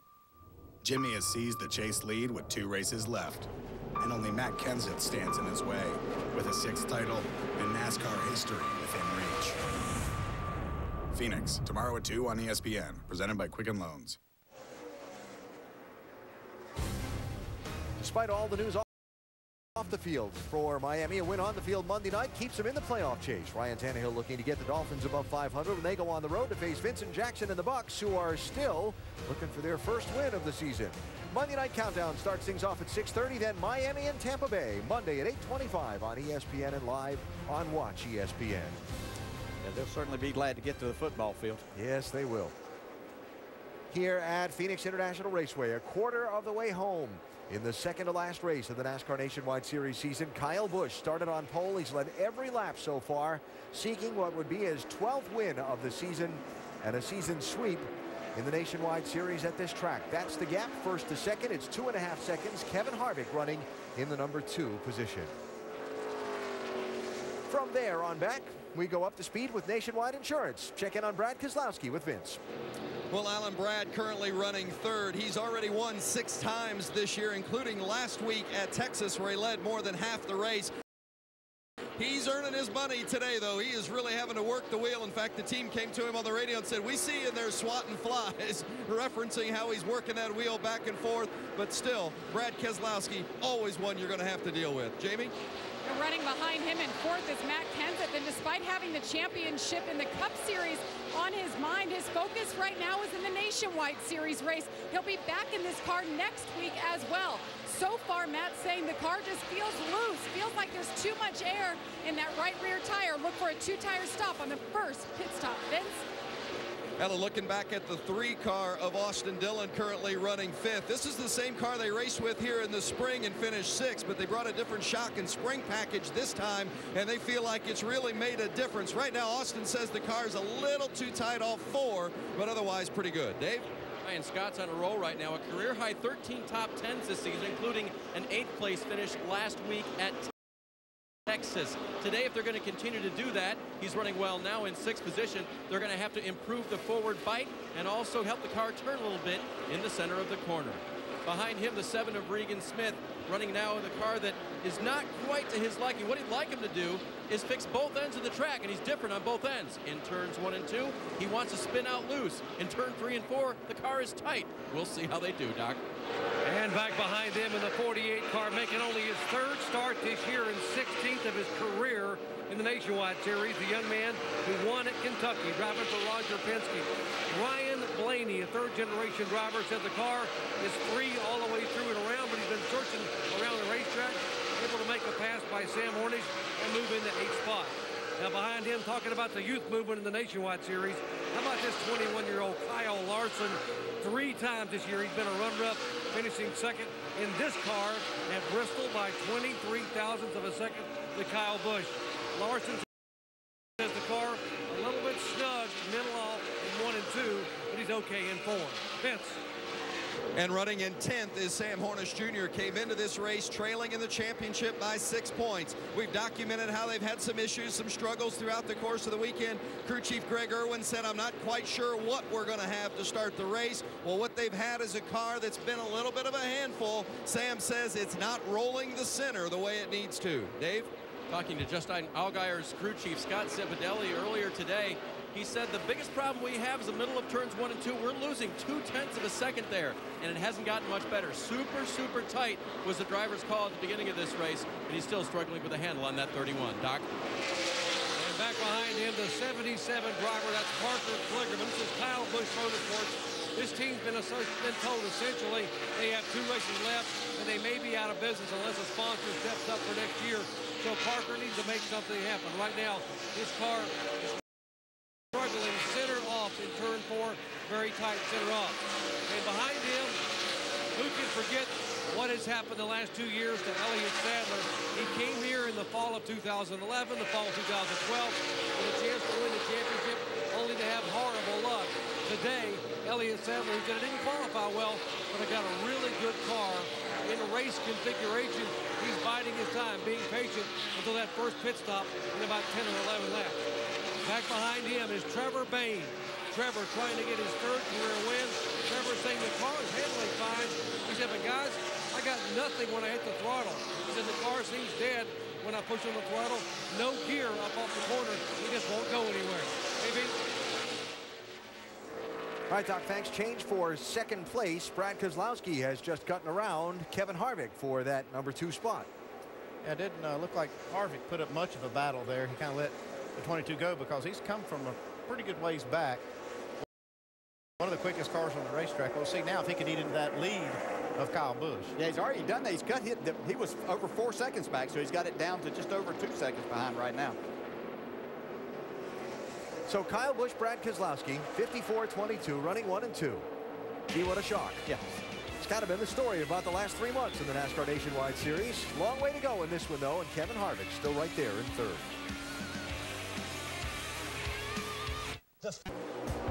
It's one of our favorite races. One of your favorite cities. It's 3 fast days. And some high-speed nights. It's NASCAR. And Vegas. Together for the best weekend of the year. NASCAR and Las Vegas. Together for 3 amazing days. What beats that? The 2014 Cobalt 400. Call or click for tickets today. See you in Vegas, baby. The finale you've been waiting for is coming to Auto Club Raceway at Pomona. Witness the last race of the NHRA Mellow Yellow drag racing season and see if Sean Langdon can hold his lead over defending champ Antron Brown in NHRA's nitro-burning 320-mile-per-hour top fuel machines. Come out to celebrate 16-time Funny Car World champ John Force as he battles for one last win. The Auto Club NHRA finals are this weekend. Kids 12 and under are free. Get your tickets today at NHRATix.com. You think you've seen NASCAR racing action, but you haven't watched the race until you've watched it with your race buddy.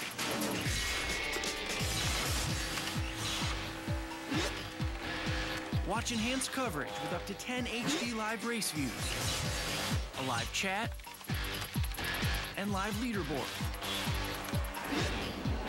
Log on to NASCAR.com/racebuddy because you haven't watched the race until you've watched it with your race buddy.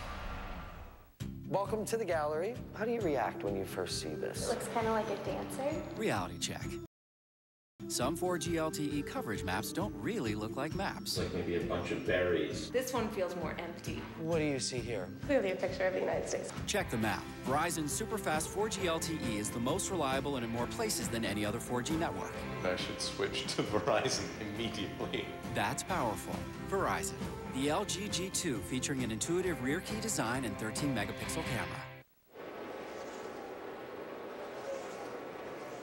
81 degrees, sunny afternoon in Avondale, Arizona, to the south and west of downtown Phoenix at the Phoenix International Raceway, where the NASCAR Nationwide Series second to last race of the season is ongoing, being led by Kyle Busch. Kyle has led all of the laps so far. Brad Keselowski has moved to second.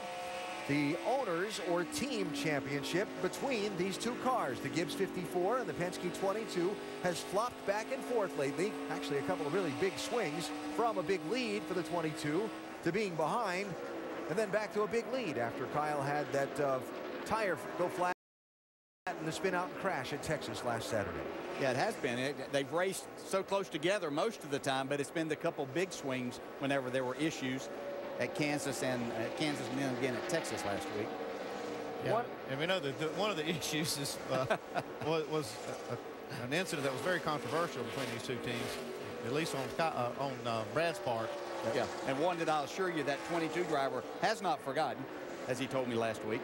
Talking about Brad and Kyle getting tangled up racing for second place in the race at Kansas Speedway back about a month ago. This was the way it looked.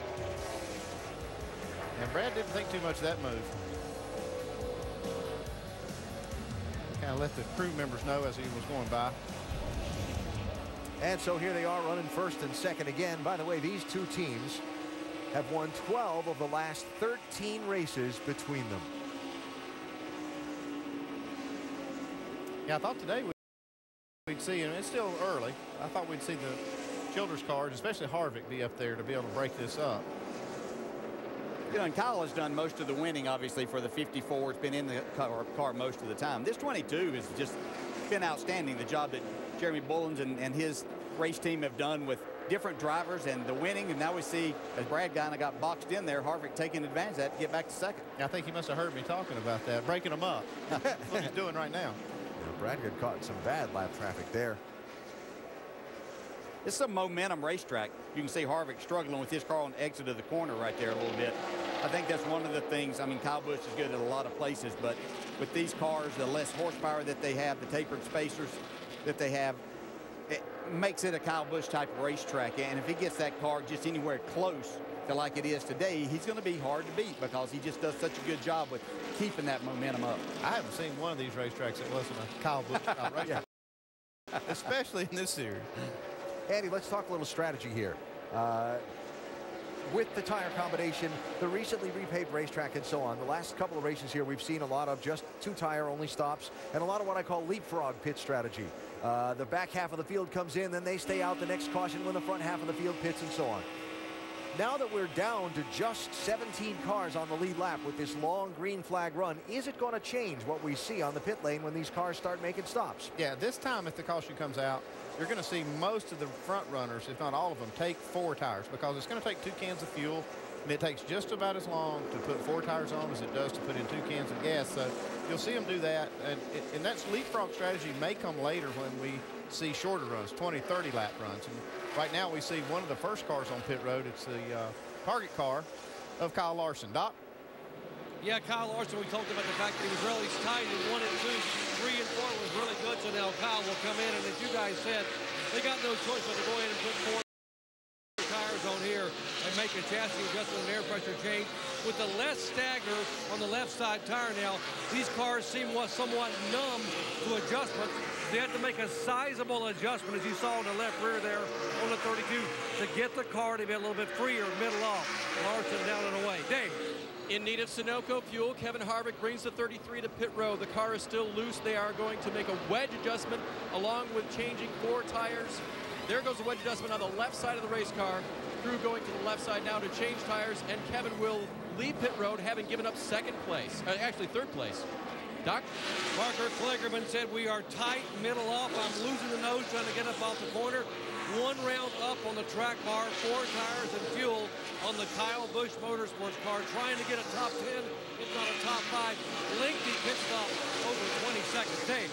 The 7 car ran 7th most of this run. He'll get a track bar and wedge adjustment in addition to the 4 tires and Sunoco fuel.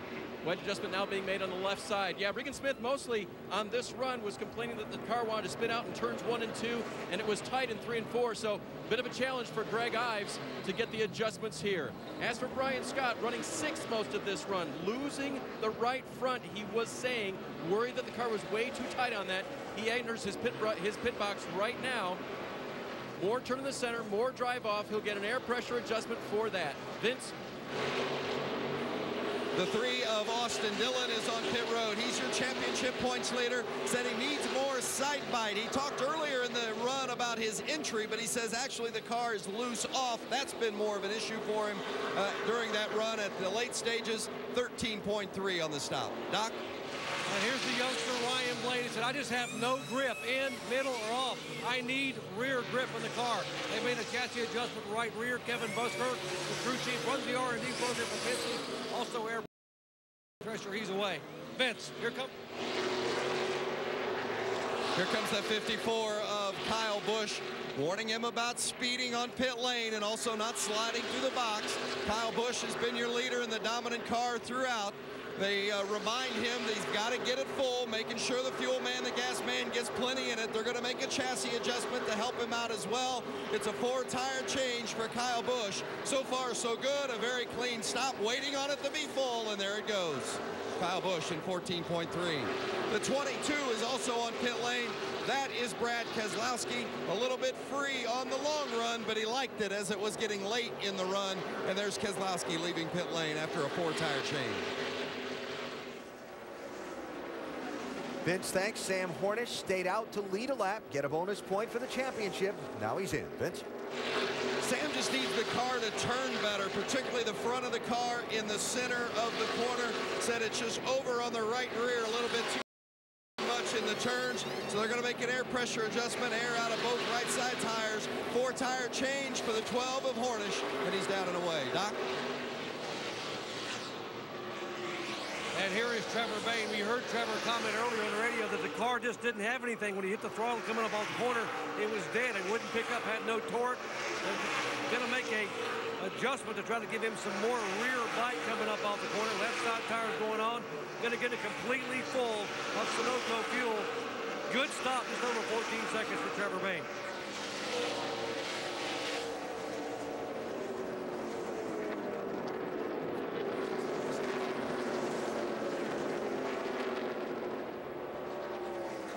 So things cycle through, and Kyle Busch is back out in front with the race lead by some 7 seconds over Brad Keselowski.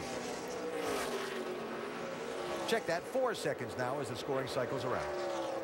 Now sometimes that'll skew the results on our monitor when they're in the middle of these cycles.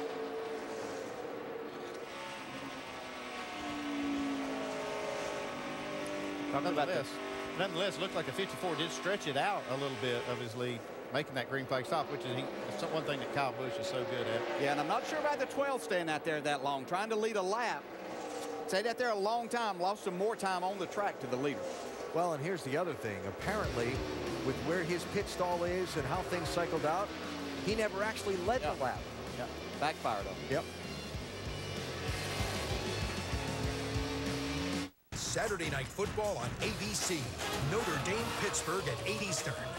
Seatbelts, headrests, and airbags help you survive a crash. But if you upgrade your headlights, you may even avoid one. See farther, wider, better. Silver Star Ultra headlights from Sylvania. You make a great team. It's been that way since the day you met. But your erectile dysfunction, it could be a question of blood flow. Cialis Tadalafil for daily use helps you be ready anytime the moment's right. You can be more confident in your ability to be ready. And the same Cialis is the only daily ED tablet approved to treat ED and symptoms of BPH, like needing to go frequently or urgently. Tell your doctor about all your medical conditions and medications and ask if your heart is healthy enough for sexual activity. Do not take Cialis if you take nitrates for chest pain, as this may cause an unsafe drop in blood pressure. Do not drink alcohol in excess with Cialis. Side effects may include headache, upset stomach, delayed backache, or muscle ache. To avoid long-term injury, seek immediate medical help for an erection lasting more than 4 hours. If you have any sudden decrease or loss in hearing or vision, or if you have any allergic reactions such as rash, hives, swelling of the lips, tongue, or throat, or difficulty breathing or swallowing, stop taking Cialis and get medical help right away. Ask your doctor about Cialis for daily use and a 30-tablet free trial. These lights alert you to potential trouble. So do these. See farther, wider, better. Upgrade to Silver Star Ultra headlights from Sylvania. SportsCenter anchors aren't just paired at random. There's actually a lot of science involved. What card is Sarah holding up now? Circle? It doesn't always work, but when it does, it's pretty magical. You don't like the crush? No. Me either. Think about why we unfurl those 100-yard flags. Then take a moment to say thank you. Monday Night Football on Veterans Day.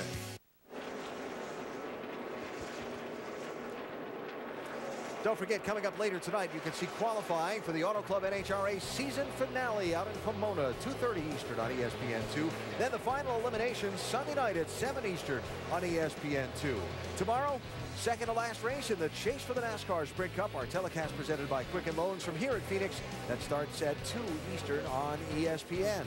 Next weekend, the champion is crowned in the NASCAR Nationwide Series. Ford EcoBoost 300, Homestead Miami Speedway, ESPN at 4 Eastern time.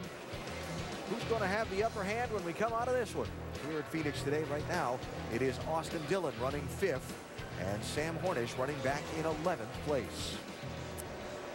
Kyle Busch, your race leader, led every lap so far except a couple during an exchange of green flag pit stops a minute ago, and he's got a 5-second pad on Brad Keselowski, who runs second.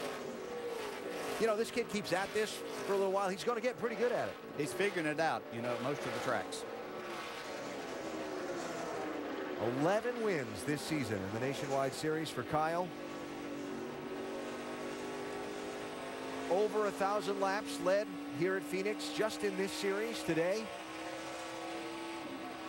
He's got a Sprint Cup win here. He's got a couple of Camping World Truck Series wins here. And, of course, Kyle, the all-time leading race winner, all-time in this NASCAR Nationwide Series. That's incredible when you think these races are only 200 laps here at Phoenix. That's equivalent to about 5 complete races, 1,000 laps. That's incredible.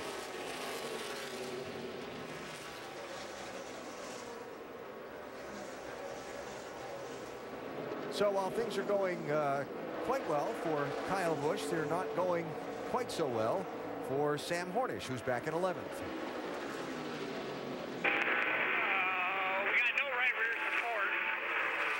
Now than what we were before. We can't do 2 changes at once. Yeah, he just needs some help. His car's just not as good as he needs it. Thinking about maybe a couple of changes. Yeah, and they really need a caution where they can work on that. That's what I was going to say, yeah. Instead of having to do the pressures of just trying to spend as little time on pit road as you possibly can. You know, his biggest problem is Austin Dillon and that Richard Childress race team is doing exactly the way Richard Childress would want them to do. Make the other team beat you. Don't beat yourself. And Austin Dillon understands that. He knew his instructions going out there, and he's solidly doing his job today, and it's putting a lot of pressure on this team of Sam Hornish. Early part of the race, Kevin Harvick ran second. Brad Keselowski chased him down toward the middle of the long run and passed him. Now after the pit stops, early in this next run on tires, Kevin Harvick putting a little heat on the back bumper of that 22. Yes, I don't think the strong suit of the 22 is the short run. I think they're set up for a longer run. Their problem is they're going to have to at some point try to deal with Kyle Busch, who seems to have both of those things figured out. Yeah, as a matter of fact, I watched that run. These tires don't give up a lot of speed. As a matter of fact, I watched the lap times that Brad Keselowski was putting down, and he ran faster lap times toward the end of that run than he ran at probably the first 25% of it.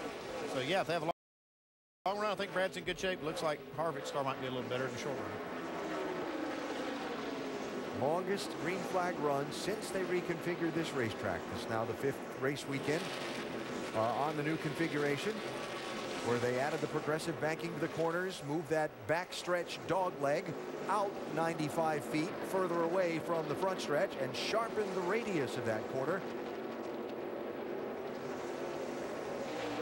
Widened this front stretch by 10 feet, and so what has been a little bit of a rough and rugged place since they did that has produced a long green flag run here today. I'd say I'm surprised. I really thought they were going to be, these teams are going to be throwing a real curve, and I think some of them were, but I thought that it would create some more contact and issues with these drivers and having some problems early on in this race. Justin Allgaier making his way up through into the top 10, but a nice run trying to take over this 8th spot from Regan Smith. That first run of the race, I was watching where Justin was running, and I'm thinking, oh boy, that's, you know, we expect to see him a little closer to the front than that. And then now it seems like whatever adjustment they made on that pit stop has helped this 31 car come to life a little bit. It's nice. It's fun as a driver when you get that adjustment made. You go back out there and your car's better, allows you to go make passes. This is a fun racetrack to attack and be able to make passes and things, because you really have to work as a driver, and you know that you've got a lot to do with the outcome. So Allgaier up to the 8th place. Next position for him is the 48 of Ryan Blaney. When Kyle Busch comes back around to the start-finish line, he'll see the crossed flags. We're halfway home in the ServiceMaster 200 at Phoenix. And Kyle's done a lot of the leading. All right. Now what? Now we wait. Well, if you switch your source to Time Warner Cable Business Class, you'll process orders faster with internet speeds up to 50 megs. That's 10 times faster than DSL. Going through yet? No. We also have responsive, award-winning service. How about now? I think, nope. I thought you ran track. Tech. He runs tech. Switch to Time Warner Cable Business Class and get phone for $34.95 per line per month when bundled with internet. Where can you get shoes, perfume, the latest fashions, jewelry, the newest cell phones, a manicure, and a gift for any occasion? You can find it all at the indoor swap meet of Stanton. Over 80 stores offering everything most major malls do at 20 to 40% off. Wow! Why would you shop anywhere else? Visit indoorswapmeet.net for a store directory and directions. The Indoor Swap Meet of Stanton. We've got what's hot and everything you want. In Phoenix, Jimmy has seized the chase lead with 2 races left, and only Matt Kenseth stands in his way with a 6th title in NASCAR history within reach. Phoenix, tomorrow at 2 on ESPN, presented by Quicken Loans. So, you want to be eco-friendly? Yep. Okay. Can you cut emissions by 20%, be the largest recycler in sports, and build a solar-powered track? Yep. And yep. Can you say anything besides yep? Sure. NASCAR, eco-friendly at every turn. In NASCAR, there's nothing a fan, team, or driver wants more than to be first. First on the leaderboard, first out of the pits, first to the checkered flag. In the nation, being first is just as important. At Nationwide Insurance, we put members first because we don't have shareholders. It's why the Earnhardt family has trusted Nationwide for more than 35 years. Nationwide is on your side. Welcome back to the Phoenix International Raceway, where we are about halfway, just past halfway of today's race. And so far, it has been all Kyle Busch, Rusty Walls. Mike, we're seeing about the same picture we see every single week out of Kyle Busch. Right now, he's led 102 laps, the most laps. This guy's got 11 wins so far. He's going for win 12 today. And meanwhile, the championship battle is what we've been talking about throughout the course of the weekend. Sam Hornish Jr., Brad, trying to reel in Austin Dillon, but the day has not gone his way. You know, he's really struggling, Mike, and I tell you, he's only about a half a straightaway ahead of Kyle Busch. He's that close to going a lap down. He really needs to pick up the pace. And caution is out on the racetrack. We saw caution on lap number 1. We went green flag racing to this point, but here on lap 105, the yellow is back out on the racetrack, which gives us some time to talk about what we've seen transpire so far. Welcome back into the Quicken Loans ESPN pit studio. Mike Massaro joined by Rusty Wallace, Brad Doherty, Ray Evernham, and we've been talking about the championship. We talked a little bit about Sam Hornish Jr. struggling, but Austin Dillon, it's been the model of consistency, Ray. Really has. Just as we said, he's been best in class so far today. He's been the first full-time Nationwide guy, following 4 Cup guys. Car looks good. He's staying consistent, running good, solid 5th place. Yeah, and that's what he's done all year long. This young man continues to put himself in positions to take advantage of the potential that he's going to have throughout the day. But the problem is for Sam Hornish, he really got a great break right here because now they can adjust and work on that race car because he's a little bit off. He's almost going a lap down here. I tell you, well, I'm very, very concerned for Sam Hornish right now, as you said, Brad. I mean, he just can't get anything going right now. Almost getting lapped. He needed us very, very bad. But you saw this coming yesterday when they couldn't get their practice going right. Their practices were not good. He took a Hail Mary for qualifying. Worked out pretty good for him. But the bad handling car reared its ugly head again today. So now this team's in trouble. They got to go to work hard on this pit stop and try to right this ship. I'm real concerned about this 12 car at the moment. You know, the Nationwide Championship battle isn't the only one we're talking about this weekend. The Sprint Cup Series Championship, pretty hot topic too. And you might imagine a lot of people are watching this race, including the crew chiefs involved in that battle, Ray. Right. These guys, you don't necessarily have to be in this race, but guys like Chad Knaus and Paul Wolfe and Jason Radcliffe are walking up and down pit road right now, and they're looking at this new left side tire just like they were doing at Texas, so they can get a good understanding. They're talking to the guys, how is it reacting to pressure, wear, and changes to be ready for tomorrow. Well, still lots of racing to play out here still in Phoenix. And the guys covering the action, Alan Bestwick, Dale Jarrett, and Andy Petrie had the best view of it. Pit stops are about to come. Mike, thanks. All the lead lap cars coming in. They were just in around lap 79 or so. And about 30 laps later for this set of stops. Should see a little more strategy here. Vince? Well, they're all coming, and Kyle Busch just got the word, do not slide the tires. It's going to be right sides only for Kyle Busch in the 54. Busch says the car is a little free in and off, and that's it. A slight chassis adjustment for the 54 as well. The 12 car is in, 2 free on entry, and as Rusty said, they have had an issue today, and Sam Hornish hasn't been happy all day long. Tires and a chassis adjustment for that 12 car of Sam Hornish Jr. Vince, thanks. So we'll give our pit reporters a minute to just follow up on a couple of things, and then we'll go back and double check. There were some that just got left side tires on those stops, some that just got rights, And the running order going to be shuffled just a little bit when we go back racing in a minute. Golden Corral's Chocolate Wonderfall has been called the 8th wonder of the world. Well, get ready for 9 and 10. Yes, Golden Corral's luscious Chocolate Wonderfall is now joined by sweet caramel and white chocolate falls. It's our new triple fountain yum. Dip crisp red apples, big fudge squares, and more in creamy melted caramel perfection. Drench strawberries, Rice Krispie treats, and more in non-stop melted white chocolate. And that all comes alongside the legendary and delicious Chocolate Wonderfall. It's our new triple fountain yum, only at Golden Corral. For more than 60 years, Wrangler's been making jeans that look great, fit right, and wear strong. Wrangler 5-star premium denim jeans are built with a U-shaped construction. They don't cut into you like jeans with a V pattern. Wrangler. Real, comfortable jeans. Everything you do on the new Sprint network is important. Today, we honor Jenna's Facebook activity. Stephanie has sent you a friend request. You and Stephanie are now friends. Hannah has sent you a friend request. You and Hannah are now friends. Greg has sent you a friend request. In honor of all the important things you do on our network, Sprint brings you 1UP. Upgrade to a new phone every year and get unlimited talk, text, and data guaranteed for life. Now only $65 a month. At Echo, we believe you should never settle for less than professional-grade outdoor power equipment. During the Echo Trade Up and Save event, you can buy this Echo blower for less than $160 at participating retailers. Echo, get serious. This is where it happens, where talent is tested, where a 5-time champion claims his titles, where determination takes a driver from the back of the pack to center stage, where a new young face becomes a household name, and domination defines what you're called. Champ. The NASCAR Sprint Cup Series Championship Ford EcoBoost 400, November 17th. Call 866-409-RACE or visit HomesteadMiamiSpeedway.com for tickets. See who gets called champ next.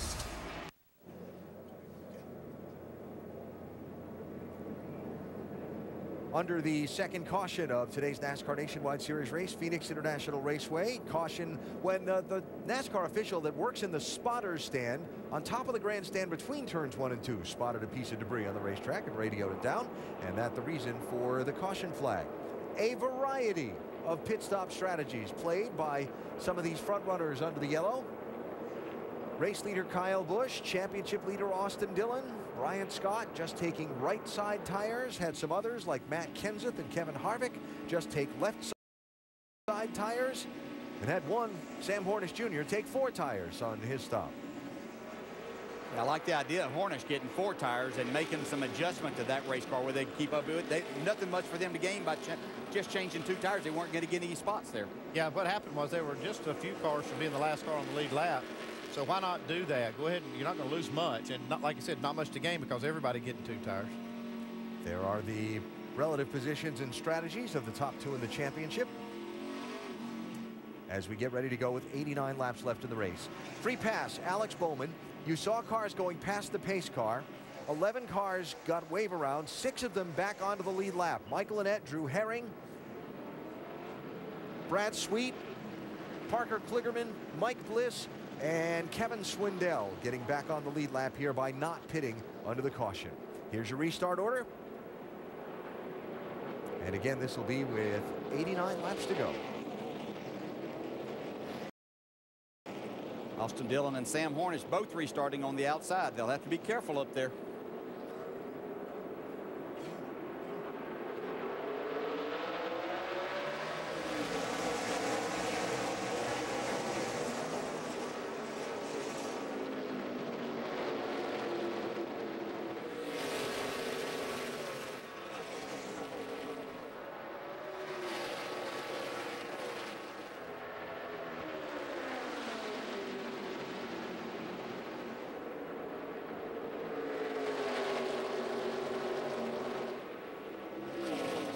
Can Keselowski squeeze in front? He does. Brad Keselowski, using that outside lane, gets the lead from Kyle Busch. I'll tell you, that was very impressive in my opinion. See, Kyle out of shape right there, a little high on the exit of 2. He's going to lose another spot.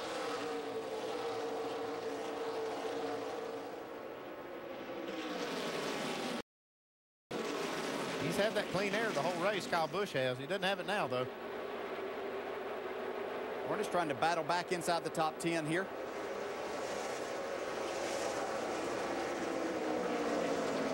While Matt Kenseth has that inside lane below Kyle Busch. Now Kyle's going to get him cleared and hang on to the number 3 spot. Austin Dillon taking the shortcut. And a big bobble. Yeah, that's just, you can see the angle that he went in there. You just have to jump on the brake. That upsets your car so much. Have to be careful. He was fortunate he had a teammate right behind him and gave him a little room there in Brian Scott.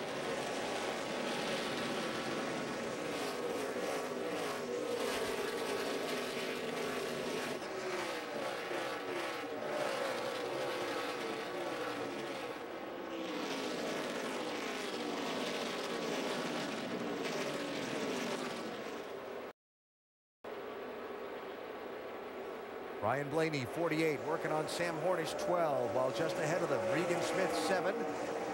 Kyle Larson, 32, 8th and 9th, 10th and 11th.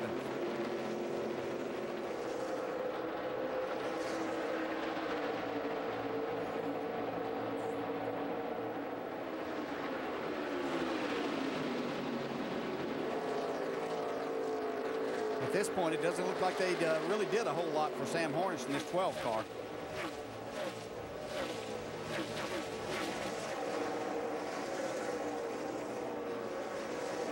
Trevor Bayne working on Hornish for the 11th spot. While Kyle Busch gets around Kevin Harvick back to second. About a half second behind Brad Keselowski. Yeah, you can just see right there the distance that Kyle was able to drive his car in a little bit further and let it roll. You can see Harvick kind of be on the brakes and getting his car woed down to make it turn, while Kyle could let his car roll, carry the speed, and the car still turn and get the drive off that he needed.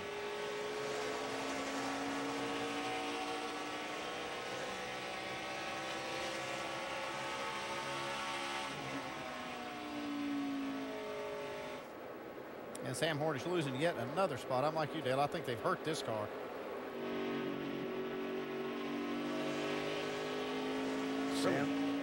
Sam back to 13th and being challenged there by Elliott Sadler. That's for a position. Sadler in the 11th. Not too good right now for Hornish in this 12, Vince. Well, they just haven't been able to make it any better despite the changes. He's still complaining of the same issue. 2-3, no side bite, can't get it to turn in the center. They made wedge and air pressure adjustments on the first stop, track bar and air pressure adjustments on the second stop, but still going the wrong direction in that 12. 3 and 4 got away from that 11. Spotter Tab Boyd trying to encourage him up front. Kyle Busch is closing in a hurry on Brad Keselowski. I think Kyle Busch has a car that's at least a couple of tenths quicker than anybody in the field. I don't think he's going to be able to. I don't think Brad Keselowski's going to be able to do anything about this. No, I think he's just showing Brad you're not the only one that can make a pass on the outside here. Well, I think Brad just let him have it. That's what Brad would say anyway.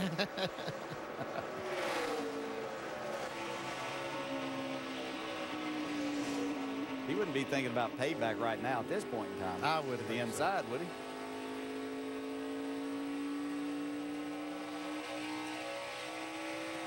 If he thought about it, he didn't do it.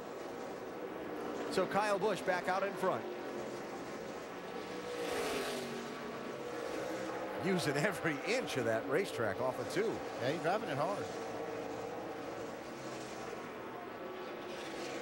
I think he'd like to put a little distance between him and that 22 right now.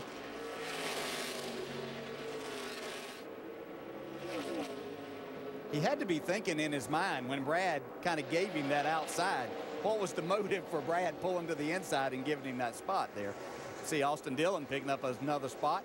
Matt Kenseth, Matt coming back, trying to come back to the inside, but that would be another point for Austin if he can keep that spot alive.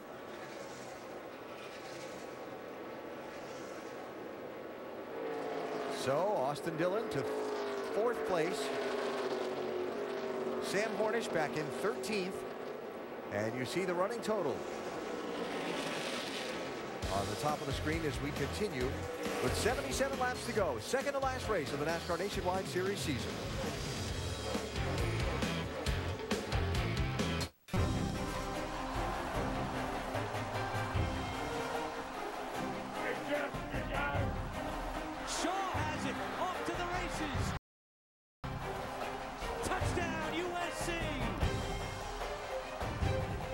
toward the end zone, and Madden is in. Touchdown, USC. He nowhere to go, and he is hit hard. Marquise Lee is all alone. Orange County, your #1 Ford dealer, Ken Grody Ford, right here in Buena Park, 25 years in a row. You're looking for that special F-150 Raptor truck? Well, guess what? We have many colors, and we stock and sell and service more than anybody in the United States. On top of that, we offer Roush Superchargers, which takes you to 595 horsepower. We do everything in-house under one roof. When you want a deal on a Raptor, on a hard car to find, you go to your #1 Ford dealer, Ken Grody Ford in Buena Park. I'll see you when you get here. And see, that's why you don't play prevent defense. Before he was Sunday NFL Countdown's Tom Jackson, he was a feared Pro Bowl linebacker. Before that, he inspired the Orange Crush defense. And before that, he was so inspiring, he was the inspiration for the original inspirational poster. Now, TJ tells you who's got what it takes to inspire their team to victory. So before you watch the games, watch Sunday NFL Countdown, Sundays at 10 on ESPN. Introducing the Rack Roll Down, the lowest prices ever at Rent-A-Center. We've rolled down prices on your favorite brands throughout the store. Everyone's pre-approved for our new lower prices, so hurry in and save like never before at Rent-A-Center. Through Monday at Joseph A. Bank, buy one, get two free. That's almost everything in the store. Shirts, pants, sweaters, ties, and more. Buy one, get two absolutely free. Through Monday only at Joseph A. Bank. Saturday Night Football presented by Windows tonight. Notre Dame and Pittsburgh played 3 overtimes last year in South Bend. Tonight, the encore moves to Heinz Field. Brian Kelly's Fighting Irish needing a big win to move closer to a major bowl bid, while Paul Chryst Panthers look for the upset to keep their bowl eligibility alive. Number 23, Notre Dame at Pittsburgh. Saturday Night Football presented by Windows tonight at 8 Eastern, 5 Pacific on ABC. Little playoff racing here in the Valley of the Sun. Phoenix International Raceway, second to last race. NASCAR Nationwide Series campaign. Kyle Busch leads, Brad Keselowski second, Austin Dillon fourth, Sam Hornish 13th. Those are the major players in the Owners and Drivers Championships, respectively. And a pretty good fight here as Matt Kenseth in that 18 is sliding back into the pack. Yeah, I don't think two left side tires agreed with his setup at all. Got one around in turn 2. And the caution is out. Brad Sweet has spun. Some broke. Come on, come on, come on, come on, come on. Brakes broke.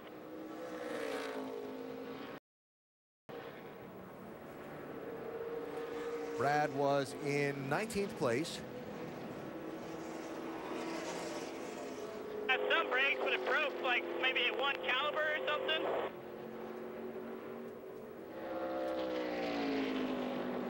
Okay. Yeah, you're going to see Brad Sweet up. He's completely out of the groove sideways. Getting in the corner, possibly. I don't know. It sounded like he had something going on. Yeah. Ooh, look at that. Brake problem. That's narrow miss there. Nice job, Mike Bliss. Yeah.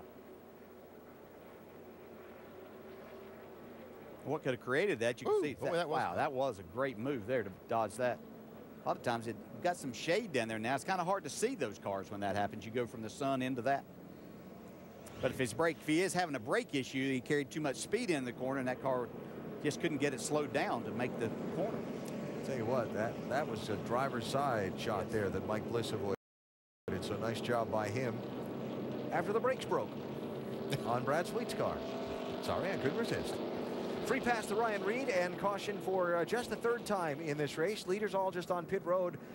Lap 107. We're here at 131 now.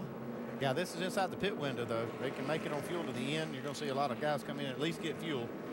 May see some 2 tires.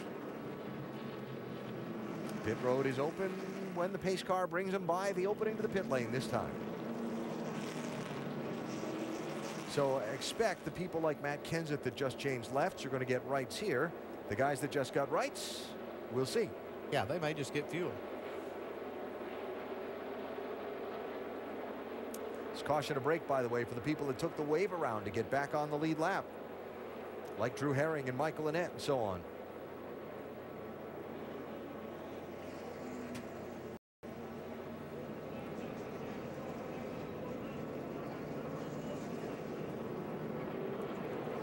Vince? Brad Keselowski comes in. Keselowski leading the owner's points in this 22 car. He says it's still a little bit too free and he needs some help on the entry. Chassis adjustment, 2 tires. Also the 54 is in. That's Kyle Busch. The 3 is in as well. Busch, by the way, took on 2 tires and track bar. He's a little bit too free. The 3 car of Austin Dillon, 2 tires only.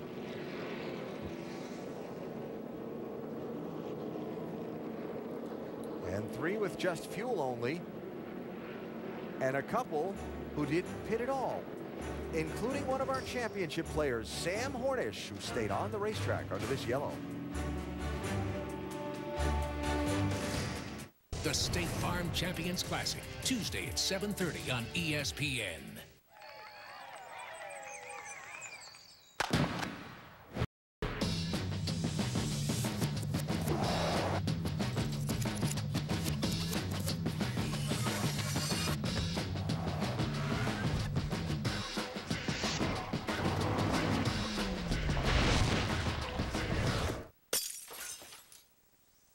Build anything with the new Toyota Tundra.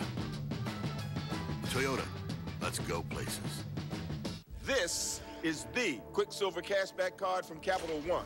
It's not the fumbling around with rotating categories card. It's not the getting blindsided by limits card. It's the no game playing, no earning limit having, keep bomb throwing, give me the ball and I'll take it to the house cashback card. This is the Quicksilver Cash card from Capital One. Unlimited 1.5% cash back on every purchase, everywhere, every single day. So let me ask you, what's in your wallet? Welcome to the gallery. How do you react when you first see this? It looks kind of like a dancer. Reality check. Some 4G LTE coverage maps don't really look like maps. Like maybe a bunch of berries. This one feels more empty. What do you see here? Clearly a picture of the United States. Check the map. Verizon Superfast 4G LTE is the most reliable and in more places than any other 4G network. I should switch to Verizon immediately. That's powerful. Verizon. The LG G2 featuring an intuitive rear key design and 13-megapixel camera.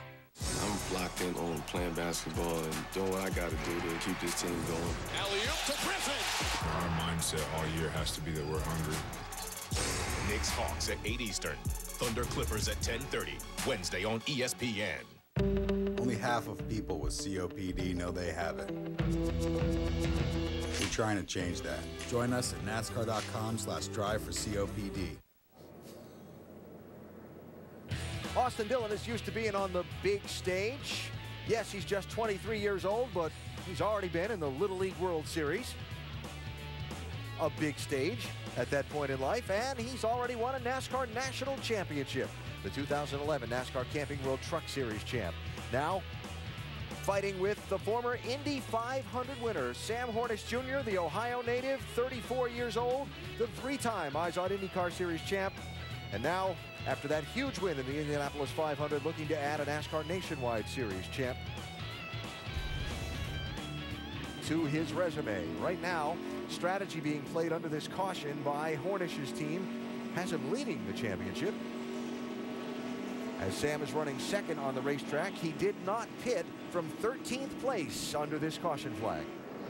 Just get you some track position here. And we'll see what track position does here. Gonna go back any further than you were, and you're good to go on gas.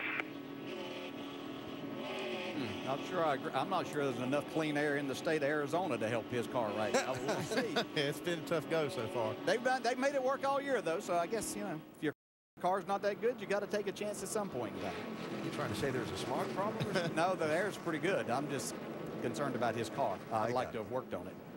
So Trevor Bayne and Sam Hornish stayed out under the caution flag. Fuel only for Justin Allgaier, Regan Smith, and Brian Scott. And Kyle Busch, even though he just changed 2 tires, is back in 6th place for this restart that's going to come with 64 laps to go. This could get interesting, slipping and sliding around. You have those tires that kind of hard and they heat, cooled down. See what happens here. Remember what Greg Irwin said, as long as you don't slip back further than you were. He was 13th when they made the strategy call.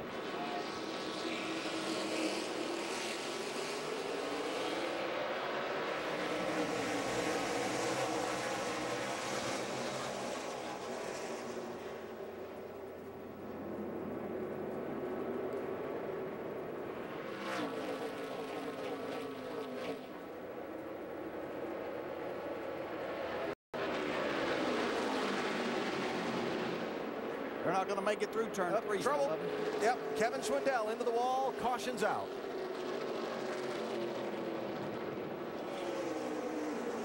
Yellow's out, back it down, keep it up top. Didn't hit that hard, just hit right rear, right front steering wheel. Kevin Swindell running in 13th. Kicked up out of the groove and into the outside wall, while ahead of him, Justin Allgaier was charging for the lead, and Kyle Busch was charging from 6th to get as far ahead as he could. Right here is Kevin Swindell on the outside of Parker Kligerman. Oh, got a little help from Drew Herring. Yeah, that could have happened anywhere back through there, though. That's one of the wildest restarts I've seen watching.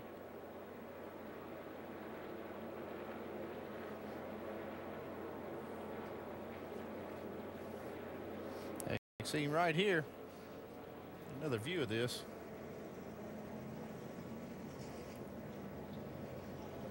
Oh, Kyle Larson barely got through. Just in the nick of time he was, yes. Yeah.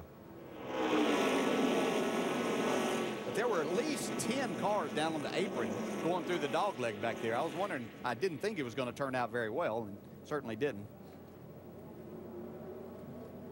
Your finely tuned racing instincts told you that was going to be trouble? Yeah. For a wild guess, one. Well, quickly back onto the caution again after this race ran 100 laps consecutively under the green flag. We've now had a couple of them, in actually 3 of them, in pretty short order.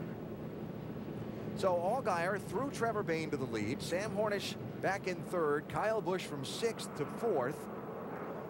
And Austin Dillon 7th after that brief spurt of racing. Yeah, Justin Allgaier might not win this race, but he's done an outstanding job driving his way up towards the front and getting himself in this position right now. No takers on the pit lane from the leaders. That's Nelson Piquet Jr. going to get a lap back with the free pass.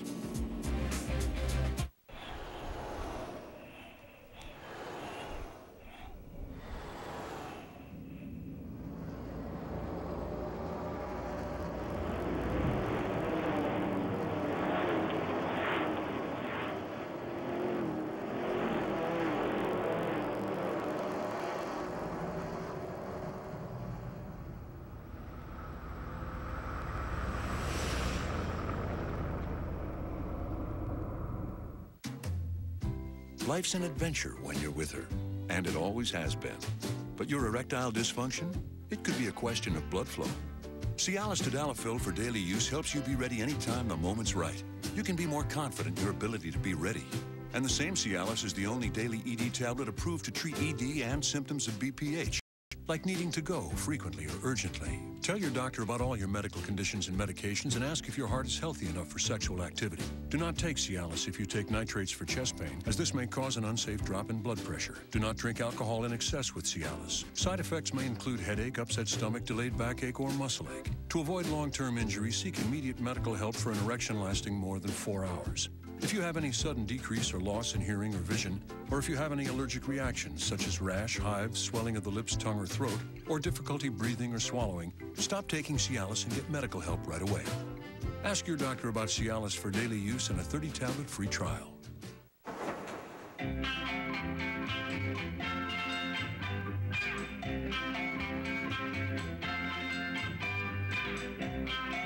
In the Nation, we know how you feel about your car. So when coverage really counts, count on Nationwide Insurance. Because what's precious to you is precious to us. Just another way we put members first. Because we don't have shareholders. Join the Nation. Nationwide is on your side. Ready to restart the ServiceMaster 200 at Phoenix International Raceway for the NASCAR Nationwide Series. Don't forget NASCAR.com has all your latest NASCAR information. 59 laps to go. Justin Allgaier with Trevor Bayne to his outside. Sam Hornish lined up on the inside of row 2, inside of Kyle Busch.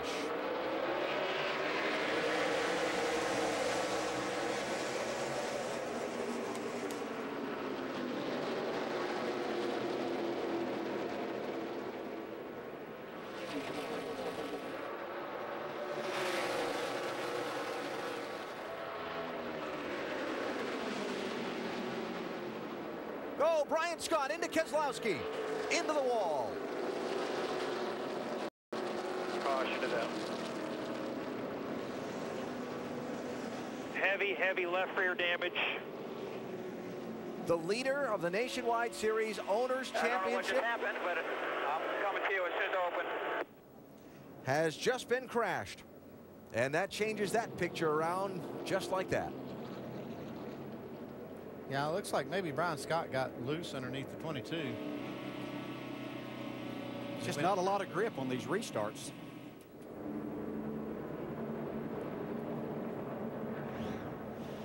You see right here's Brian Scott. He's actually going to be on the bottom as the 22 has a run getting in the corner. You can see he's ahead of him as they enter the corner. You can see Brian was having to turn to the right, keep from spinning his car out. Got into the left rear of Brad Keselowski. Ooh, big shakeup in those owners' points now. You can see Brian Scott down here on the bottom.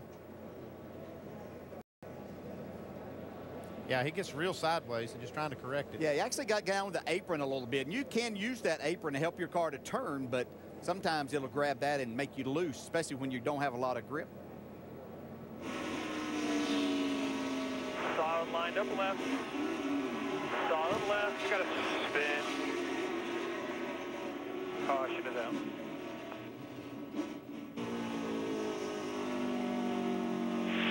Outside. Go low. Stay low.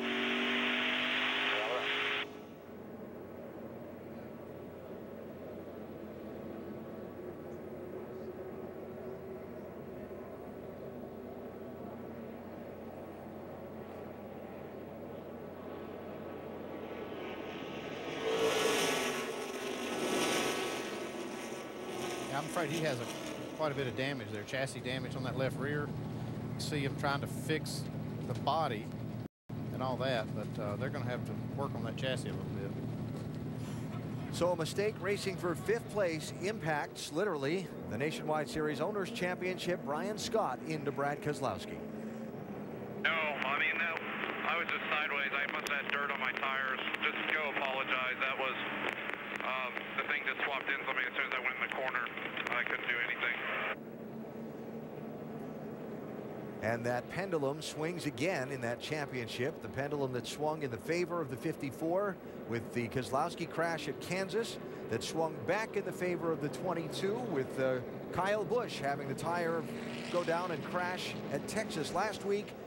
Now swings back the other way, and what was a 22-point deficit as they ran for 54 to 22 now looks like that as they run right now. See that tire rubbing on the right rear? They've probably shoved that rear end housing over. And you know what this means is down by the 22 team transporter during qualifying, and one of the crew members said to me, you know, we have to finish around that black car today, meaning the 54. Well, they've got some troubles right now with 55 to go. Kyle Busch running 3rd, and let's check in over to the Quicken Loans ESPN pit studio with Michael J. Massaro. Thank you, Alan, and quite the turn of events, gentlemen. Just prior to that restart, though, we saw a round of pit stops, and one intriguing move was made by the 12 team. Sam Hornish Jr. did not stop, electing to gamble there for track position. Ray, what'd you think?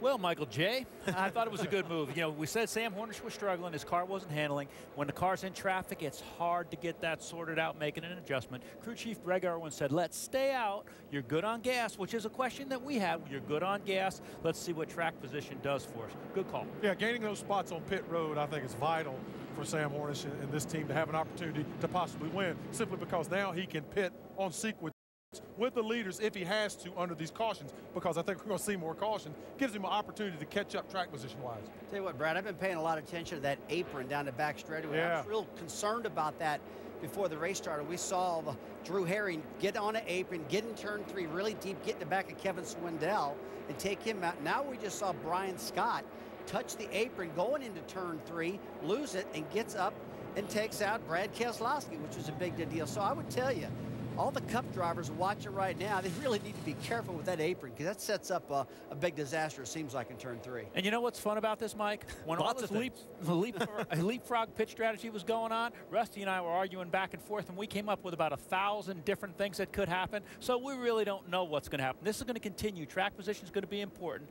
and pit road is going to be as critical today as we keep saying it's going to be tomorrow. Getting that track position and playing this tire strategy versus fuel strategy is really fun to watch. Unfortunately, we don't have a time allowed to go through all those 1,000 scenarios. Got a race to watch. We're going to have to figure out what happens. We're going to throw it back up to Alan. I don't know his middle initial, Bestwick. Maybe? Unfortunately or fortunately, I'm not sure. All right, so we're going to go racing with 53 to go. They continue to work to try and get the 22 in raceable condition while Kyle Busch runs 3rd. And for the Drivers' Championship, Sam Hornish is 4th, Austin Dillon is 6th, Justin Allgaier and Trevor Bayne going to lead this field back to the green. They traded some paint off turn 2 on that last restart. Let's see this one.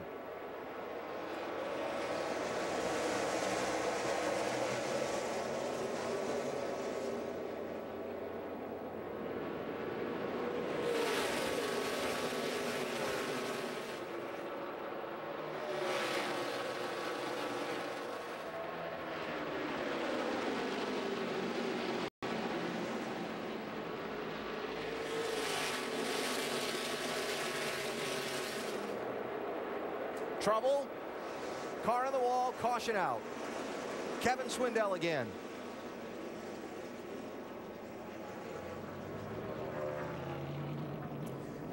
So after running 100 laps consecutively under the green flag, that is the 3rd time we've had 1 lap of racing and then another yellow consecutively. Kevin running in 19th place when... Yeah, he's fighting a damaged car already, and I'm sure that it's not driving well. We just talked about how little grip there is on restarts, and you have a car like that, doesn't make it much better.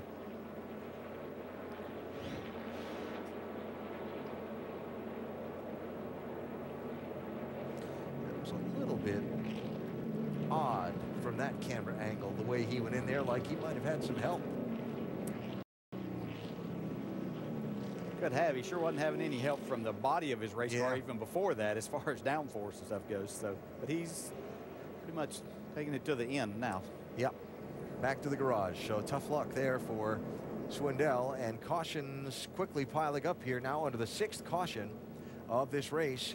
Just joining us, had 1 on lap 1, then nothing until lap 105. Then they've been at 105, 130, 137, 142, and now 148.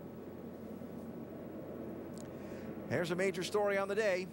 Continued efforts to repair Roger Penske's 22, leading the Nationwide Series Team Championship starting the day. Roger hoping to become the 2nd owner to win the Drivers' Championship and the Team Championship in the Nationwide Series with 2 separate groups. Roush Fenway Racing did it a few years ago. But one of those rash of cautions was that 22 car getting turned around from 5th position and into the turn 3 wall.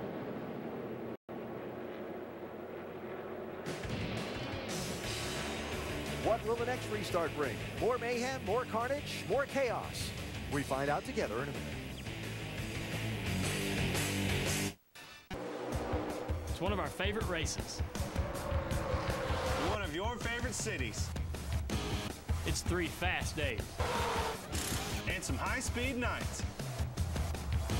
It's NASCAR. And Vegas. Together for the best weekend of the year. NASCAR and Las Vegas. Together for 3 amazing days. What beats that? The 2014 Cobalt 400. Call or click for tickets today. See you in Vegas, baby. Hey, Tom, what's with the beekeeper suit? Well, Panda Express has this new honey sesame chicken breast. It's sweet, crispy, and delicious. That sounds good. Yeah, but since we can't go to Panda, I figured we'd make our own. You sure about this? Trust me, I'm practically the king bee. Long live the king. Introducing new honey sesame chicken breast. Thin, crispy strips of all-white meat chicken with fresh string beans and yellow bell peppers. Wok tossed in our new honey sesame sauce. Only at Panda Express. It's coming! Make it to Vegas unless you make it through the gauntlet. Through the costly pits and searing heat, the swerves and the slingshots, the black flags, cautions, and restarts. The blown tires and short fuses, the crashes and the chaos. You don't make it to Vegas unless you're a champion. NASCAR Champions Week in Las Vegas. Find out how you can join us at championsweek.nascar.com. Yeah, I'm married. Doesn't matter. You do that for me? Really? Yeah, I'd like that. Who are you talking to? It's Jake from State Farm. Sounds like a really good deal. Jake from State Farm at 3 in the morning? Who is this? It's Jake from State Farm. What are you wearing, Jake from State Farm? Khakis. She sounds hideous. Well, she's a guy, so. Another reason more people stay with State Farm. Get to a better state. Top Fuel driver Sean Langdon has a rocket for an arm. But instead of throwing baseballs, he opted for the big leagues of the NHRA and is firmly in control of his own destiny. His first world championship can be his this weekend at the Auto Club Finals, Pomona, California. Beautiful, sunny, 82-degree day in the Valley of the Sun, Phoenix International Raceway. You know, they say that during daylight hours here, the sun shines clear of clouds 85% of the time, year-round. Beautiful place. Not a bad spot. Beautiful setting for a racetrack, and the second to last race of the NASCAR Nationwide Series season playing out under these gorgeous conditions today. Justin Allgaier leads, Kyle Busch second. Championship contenders are 5th and 6th. Austin Dillon ahead of Sam Hornish Jr. They just said the 3 is in front of us. How is that even possible? That can't be right. He was never even all the way up beside me. He was never beside you. That is unbelievable. Please double check 312. Well, they did, and they said 3:12 is the order for the restart. At the moment of caution, you go back to where the last scoring loop was.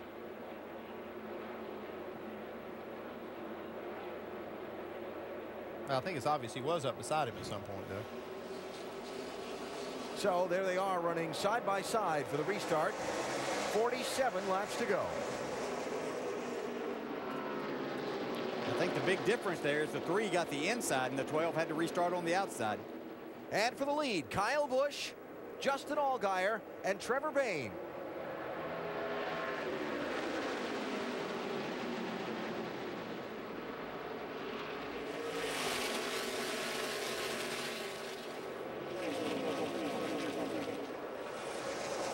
Kyle back out in front.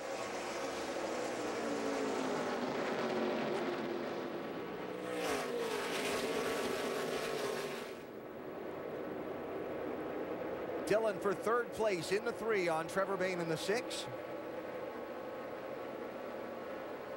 Yeah, that move once again. If you're going to make that move down the back straightaway and go down on the apron, you're not going to have that angle to the corner. You're just going to have to slow down and hope that that driver behind you is going to give you room. You can't keep driving it in the same distance that you did before and expect the car to turn. Kyle Larson into the wall. Caution out.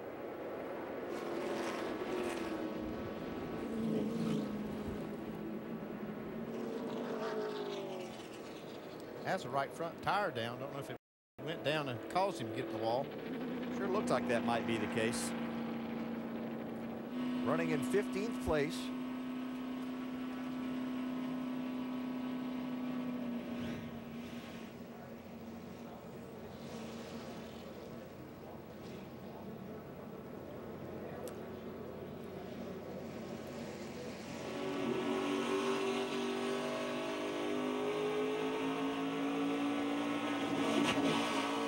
I don't think he had a tire down. The right side pretty hard here. Yeah, you got right front down. Right front down. Yeah, it looked like that tire going down was created by him getting out of the groove just a little bit.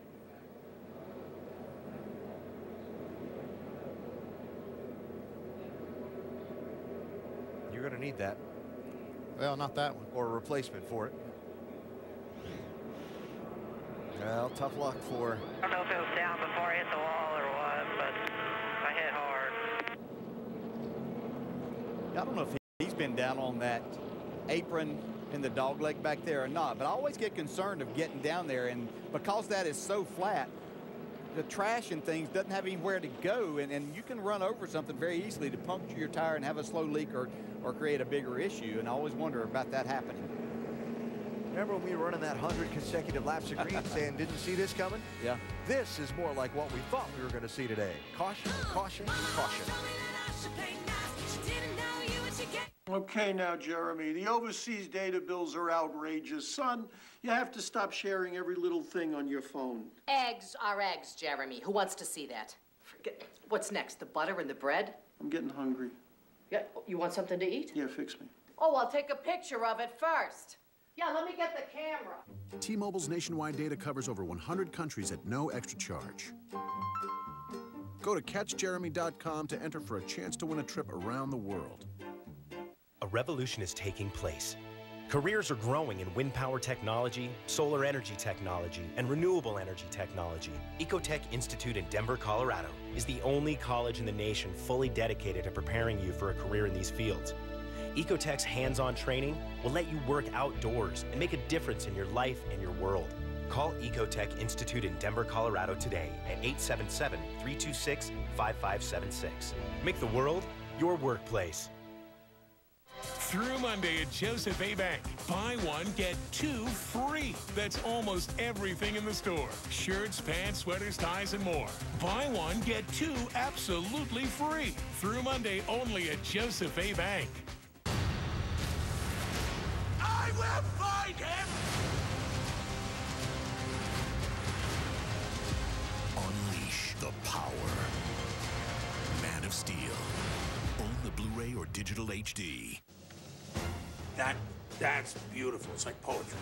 Before he was Sunday NFL Countdown's Chris Berman, he turned highlights into the main event. And he could go all the way. Before that, his voice gave new life to Old Nays. It's the New York Football Giants. And before that, he could make games exciting even in a tweed jacket. Now he brings 35 years of experience every week. So before you watch the games, watch Sunday NFL Countdown, Sundays at 10 on ESPN. Started off as a sunny and beautiful day in the Valley of the Sun as the fans filed in for today's NASCAR Nationwide Series 200-miler. Started off with Kyle Busch leading a lot of laps and a lot of green flag running. But then, caution, and caution, and caution. In fact, since lap 105, 1, 2, 3, 4, 5, now 6 yellow flags in the span of 50 laps. And we're cleaning up from the 7th caution of this race and about set to go back at it with what'll be 40 laps to go. Big stories on the day. Kyle Busch dominating, getting shuffled back by strategy, racing his way back to the front. Owners Championship, Brad Keselowski in a crash a little bit ago, lap 142, running in 19th place while Kyle Busch leads. And Drivers Championship, Austin Dillon running 4th. Sam Hornish struggling all day. His crew chief making a strategy call to shuffle him from 13th to 2nd a couple of cautions ago at what would have been the last set of pit stops most of the others made. Now he's hanging in there in 6th position and trying to protect his place in this championship and fight another day next Saturday down at Homestead Miami Speedway. Kyle Busch chosen the outside lane here for this restart. And waved off the restart. Going to be another lap before we go back at it. Got a cleanup truck they've just dispatched out onto the backside of the course to have a look. Yeah, I think all these cautions in a row we just talked about are a big break for the 22 team.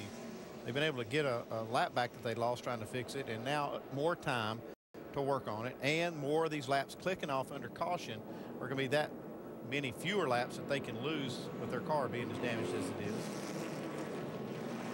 Kyle's taking this from his young driver. Won the truck race last night in his truck. Eric Jones. Yeah, he was outstanding in that race, but took the lead a couple of times from the outside.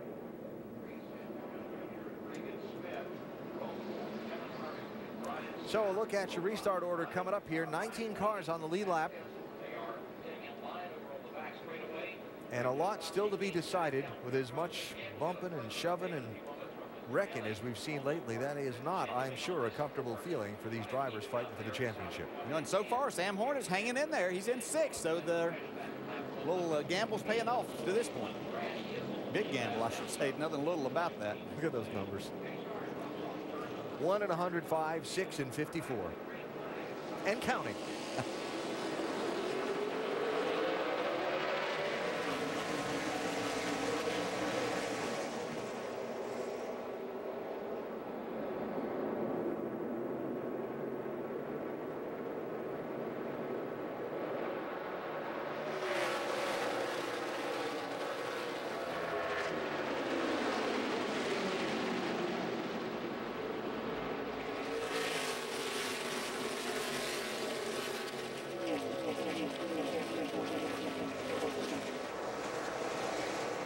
Kyle Busch from that outside lane back to the race lead. 7 and 12. Regan Smith, Sam Hornish, 5th and 6th place.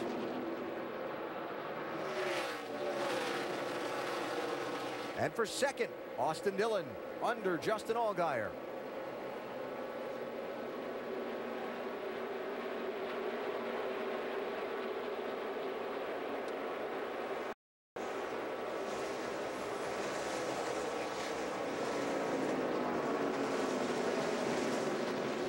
Kevin Harvick, somebody thought would be up fighting for the win a lot in this race. He was in 2nd and 3rd place for a lot of that long run.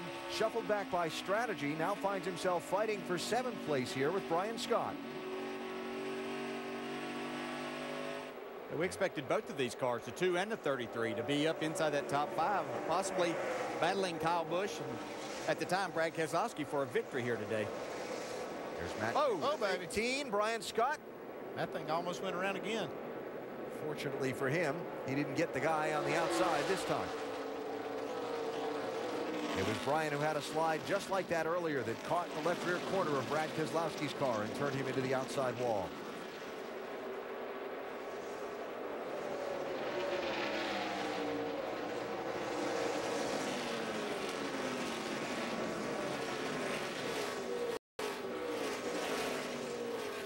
A team that has struggled with the handling of their race car the whole distance today. The whole weekend, actually. Sam Hornish and this 12 bunch, when everybody else around them pitted at lap 132, Greg Irwin, the crew chief, left the 12 car out on the racetrack, as did Mike Kelly, Trevor Bayne's crew chief. Bayne went to 1st. Hornish went to 2nd, and Greg Irwin told him, you're running 13th. If you don't fall any further back than that, then the gamble paid off. Yeah, and I think these cautions have helped with the cycling of the tires and things. I think it's got him more on equal ground there with everyone else that got at least 2 tires there.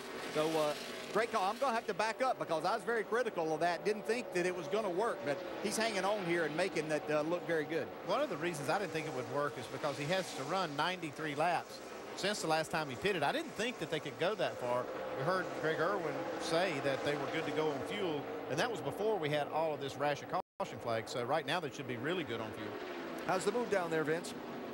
It's interesting, Alan, because at one point Sam Hornish came on the radio and told Greg Irwin, he said, I know you're trying to cheer me up. I'm going to just make the best of it with what I've got right here. But actually, Sam just said a few moments ago, it's really not quite as bad as I thought it might have been a little while ago. So maybe it's starting to come to him a little bit, but no doubt they had to roll the dice. And Hornish told me right before he got in the car today, he said it's going to be a blue-collar day. We're going to have to make the best of what we got. And so far, with 32 to go, that's what they're doing. And we said at the start of our broadcast, got to run the whole race, whatever circumstances present you. Yeah, every day can't be a good day, you know, and you just have to battle. And right now, they're battling enough to keep themselves right in this championship. Big battle in turn 1 almost resulted in another yellow flag about 2 laps ago. Watch this.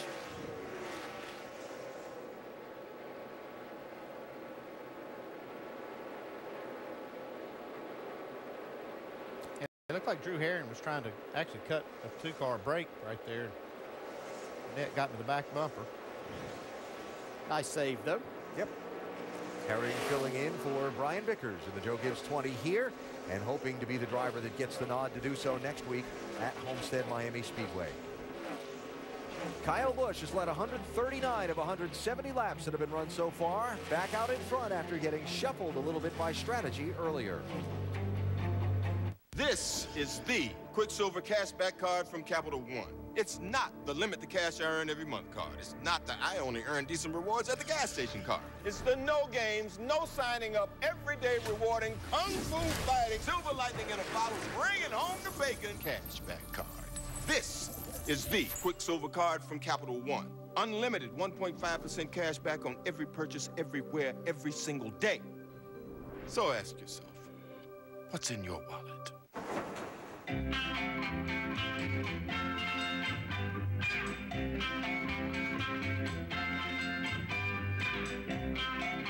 In the Nation, we know how you feel about your car. So when coverage really counts, count on Nationwide Insurance. Because what's precious to you is precious to us. Just another way we put members first. because we don't have shareholders. Join the nation. Nationwide is on your side. Golden Corral's Chocolate Wonderfall has been called the 8th wonder of the world. Well, get ready for 9 and 10. Yes, Golden Corral's luscious Chocolate Wonderfall is now joined by sweet caramel and white chocolate falls. It's our new Triple Fountain Yum. Dip crisp red apples, big fudge squares, and more in creamy melted caramel perfection. Drench strawberries, Rice Krispie treats, and more in non-stop melted white chocolate. And that all comes alongside the legendary and delicious Chocolate Wonderfall. It's our new Triple Fountain Yum, only at Golden Corral. If they have the force of a giant, the guts of a fighter pilot, the endurance of a heavyweight, if they have the courage of an astronaut, the speed of a bullet, the fury of a storm, if they have the strength of 1,000 horses and the will of a king, if they have all that, they just may have a chance.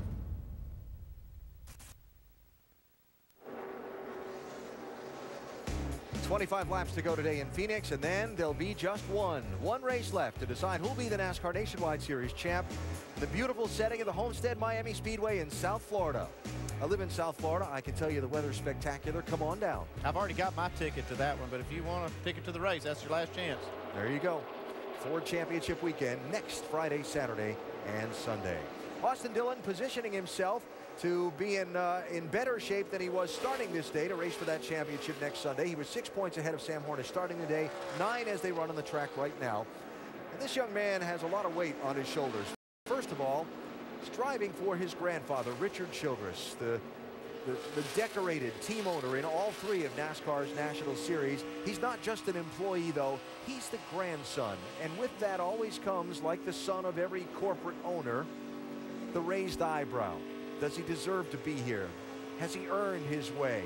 And I know, Andy, you know Richard so well, and you've been around this family for a couple decades now. And Austin is no silver spoon kid. No, I can tell you Richard Childress is a great guy to work for, very fair, but he makes these kids earn what they get, and they all have. They've raced in all kinds of series on dirt. He's made them do a lot of things that were not easy. I mean, they've had to earn this spot, and I think they have. I think they've done a great job. Mike Dillon's their dad. I think he's done a great job with these two guys raising them, and you know, they're out here doing great things, and I think they've been given the tools to do all of this. And they're lucky in that sense that they have a grandfather and family that can provide this, but they're doing the best. I mean, they're really doing a lot with it, and I think they've earned it. Yeah, I agree 100%. I think that part of what makes them good is that they were made to understand their cars and to work on their cars, work hard, drive hard. Yes, have they been given the opportunity to drive some better equipment, though? Yeah, but that's what you all try. Everybody tries to get in that position. Some come by it this way, others work their way in it other ways. Some bring sponsorship to the deal. So it's just different. But you have to earn your keep, and certainly Austin Dillon has done that. He is an excellent race driver, very worthy of being a champion in this series, and he will go on to have great success in the Cup Series. And his rival for the championship, Sam Hornish Jr., certainly a name well known for many years by race fans. His success on the Izod IndyCar circuit, his Indianapolis 500 victory. And Sam came to NASCAR, initially had his struggles, particularly in the NASCAR Sprint Cup Series, came back and has regrouped and is determined not just to have a shot at being a champion here, but to work his way back to the NASCAR Sprint Cup level. Sam's kind of a shy guy and can be a little time-consuming to get to know. But the one thing you figure out about Sam fairly quickly is this guy's got to burn. He is a fiery race car driver inside when he's strapped in. He has a desire to succeed, and he's not going to quit. No, he's not going to. He's a competitor through and through. You appreciate what he's done. Roger Penske himself will tell you right up front that he made a mistake in throwing Sam into the Cup Series too soon in his career. Maybe not realizing just how difficult this transition is to take a great open-wheel driver and bring him over here. This is totally different, and it probably was a little bit of an injustice to Sam at that time. He's working hard to work his way back and get that opportunity back in the Cup Series. I believe he's deserving of that, too. If the race runs out like it is today and they make the nice save from an ill-handling race car. The mindset of driver and crew chief now, both these teams, as you go to that final race next weekend, where it's close. Yeah, it's going to be still, if it plays out just like we see it now, Sam Hornish and Greg Irwin have some points to make up. They're going to have to go down there with guns blazing and do everything they can. But I think Greg Irwin's done a great job today. He took a big chance to leave this car out on the racetrack and get this track position, and probably, you know, low on fuel, all of these things, but he's took the chance knowing that's maybe the only opportunity he was going to have today, and it's working out for him. Yeah, I'm going to give him a pat on the back. I questioned that, and it's working out. They've got themselves in the position. The mile and a half have been a strong point for them. They're going to have their best race of the year. Going to have to try to go win next week and make it all happen and see if they can force the 3 team into a mistake or not running as well. But Vince, right now, they're performing well at this point in time of the race. Well, DJ, when I was talking to Sam about the struggles they've had in trying to find the sweet spot with their race car today, Sam told me, he said, what's going to be even more important, because we're confident we can at least get it close, but what's going to be more important is the strategy calls, to make the right calls at the right time. And that's exactly what Greg Irwin has done here today, to put them in position to not lose too many points as they chase Austin Dillon in the championship. So point taken, and Greg Irwin certainly has done his job today with 14 to go. Hornish right there in the mix. And Vince, we're sitting up here chuckling because that last lap of the race, after all we just finished talking about Sam's struggles and so on, he just ran the fastest lap of everybody that last lap of the race. Yeah, he's been in the top 3 here for the last 5 or 6 laps, and just amazing. I think the shade down in 1 and 2 has helped them, but again, I think the cycling of the tires through those cautions helped put him on more equal ground. And let's give Sam, the driver, a lot of credit here of driving a car that's not to his liking of what he would love to have, but he's making the most of it. And on the other championship front, with the troubles of the 22 today and the crash back at lap 142 when Brad Keselowski got turned into the wall, Brad is out there running, but he's in 19th place and Kyle Busch is dominating. So the Nationwide Series Owners Championship is going to go to that final race of the season with them having to race heads up for it. And for Kyle Busch, he's been dominant this season, yes, but here's just an interesting little quirk. Every time they've had a bad finish this season, they bounced back and won the race the next week. Look at that column on the left, and then the one on the right. Yeah, pretty outstanding. That's what championship teams and drivers are made of right there, is you bounce back. You know, you have that bad game or bad race, then you make the most of it. Sam trying hard not to lose this spot to Matt Kenseth. Championship point at stake there. That's 5th place. Matt Kenseth trying to take it from him. Matt gives us opportunity to talk ahead a moment about tomorrow. Jimmy Johnson starting on pole. Kenseth going to start back in 14th position in the NASCAR Sprint Cup Series, second to last race of the championship. Yeah, both cars look pretty good in the final practice session, though. Jimmy Johnson really looked good, but I think that Matt had to be pretty happy with his car with the lap times I saw. But Andy, it's going to come down. Crew chiefs are going to be wringing their hands tomorrow. Yeah, it's going to be some tough decisions made. There's going to be leapfrog strategies. These tires we're watching today are holding speed real well, so it's going to open up a lot of opportunities for strategy for everybody else. So it's going to be a good one to watch. And for everybody who went, ooh, when Matt qualified 14th, just know this. Carl Edwards, the winner of the race back here on March 3rd, started 15th. Ooh. Ooh. But Jimmy's on the pole. Ooh. Gonna be a fun day. That's tomorrow, 2 Eastern on ESPN. The NASCAR Sprint Cup Series from here at Phoenix. Our telecast presented by Quicken Loans. So Kyle Busch leading. Austin Dillon second. Sam Hornish fighting for 5th place. Brad Keselowski back in 19th. A race that had a 100-lap run of green flags. And then caution after caution after caution has now gone 30 consecutive laps under the green. And Kyle Busch looking for his 12th win of the season. Something about this configuration of car that Kyle just has an extreme feel for. The momentum style of racing with the restricted engines and so on, and he just finds, I understand he's a great driver and he's in great equipment, but he maximizes it every time he's in it, just about. Yeah, he really does. There's other drivers that are in excellent equipment too, but Kyle gets it done on a more regular basis, and it certainly fits his style. Really good exit. Hey, this has been a good battle. I watched Sam Hornish came off turn 4 just a second ago down on the bottom, and Matt got a little run up on the outside.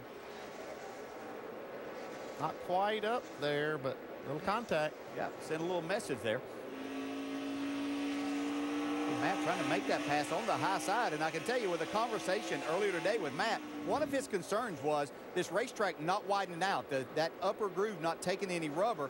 He was glad to be able to run this and hoped that he was going to see that happen, that it was going to lend for a better race tomorrow, and where you're not quite as nervous as a driver in attacking this track and getting a little bit out of the groove and getting yourself in real trouble. So watching Hornish try to defend 5th place, Kyle Busch continuing to hold a solid nearly 3-second lead over 2nd place Austin Dillon. It's a great performance by this 12 team, but right now I'm like you, Dale. Sam Hornish Jr. is doing a great job behind the wheel. And he's holding off a great driver with a better car than him right now to try to hold on to this 5th spot. Yeah, that's actually more than that car, the chassis of it is capable of doing right now. Sam Hornish, this is a championship caliber effort by this driver. Remember Jeff Gordon being asked before the Texas Sprint Cup race a week ago that to have a shot at it at Homestead, he felt like in this point system you had to be within 10. So even if Sam gives up this 1 spot to Matt Kenseth, he'll be within 10 going into the final race. Jeff felt like anything farther back than that and you were relying too much on luck. If you're 10 or within, then you can race for it. Yeah, single digits just sounds a little bit easier to overcome. If nothing but just a mental thing. Yep.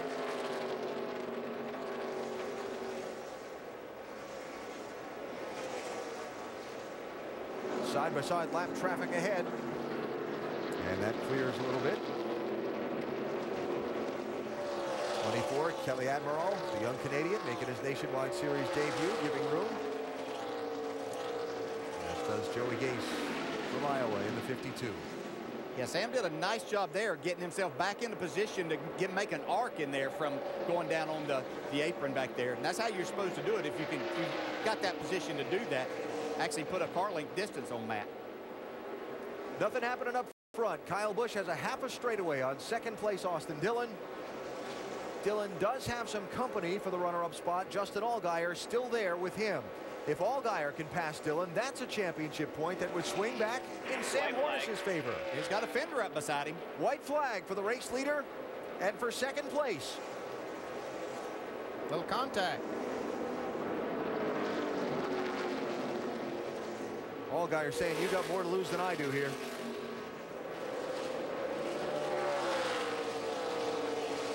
Final corners. Dillon coming back, racing for that runner-up spot. Not going to have a shot at that angle. Kyle Busch is going to lead 168 of 200 laps and score the win. Austin Dillon finishes 3rd. Watching Sam Hornish come to the stripe, and Sam finishes in 5th. 8 points between the top 2 going to the finale next Saturday.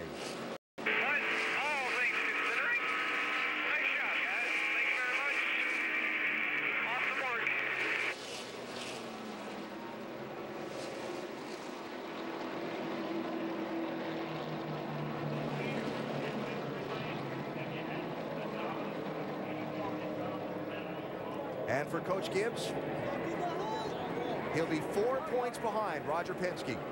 54-22 for the team championship.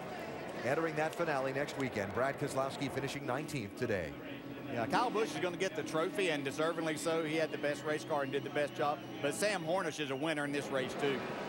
Kept his championship hopes alive with a tremendous effort behind the wheel.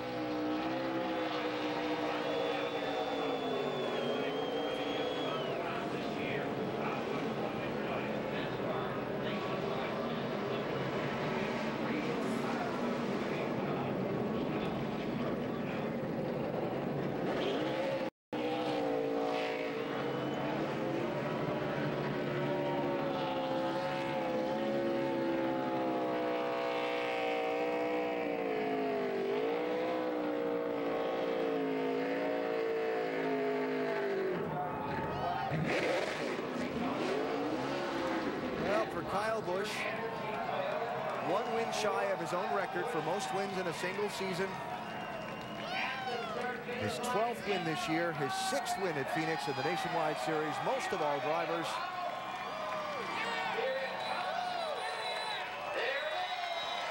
And the Las Vegas Showman's Bow, once again, for Kyle Busch.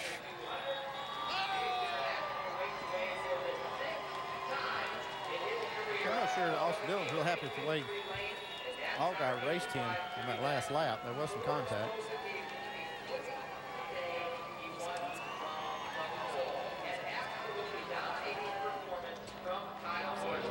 And what a job today by that driver and his team.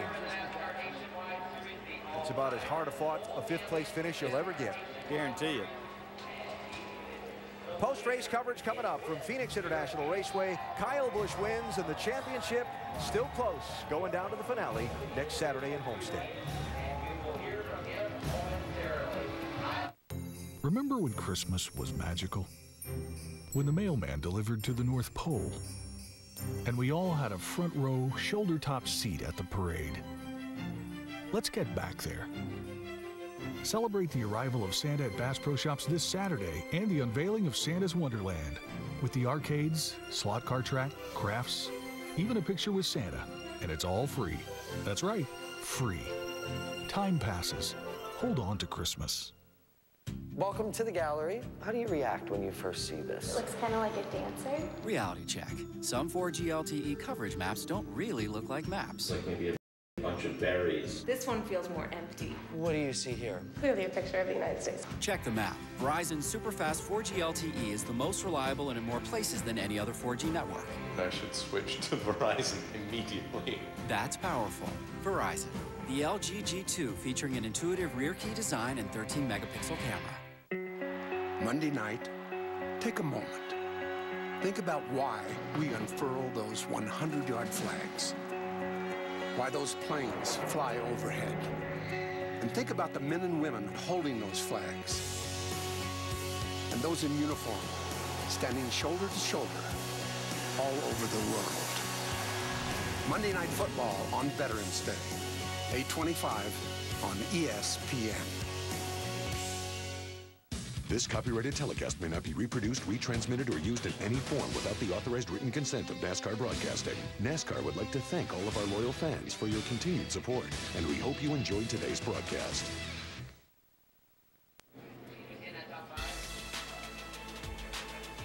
Well, with today's NASCAR Nationwide Series race done, we turn our attention soon enough after the victory celebration to the second to last race of the chase for the NASCAR Sprint Cup. Jimmie Johnson on pole, Matt Kenseth starting 14th.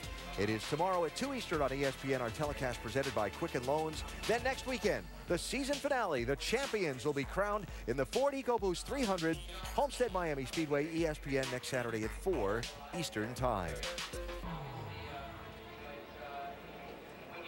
Kyle Busch has led 169 of 200 laps today at Phoenix, and he's in victory lane.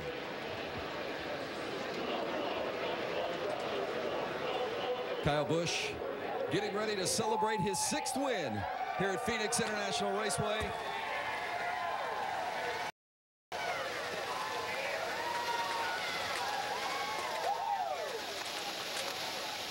A dominating performance this afternoon, leading 168 of the 200 laps.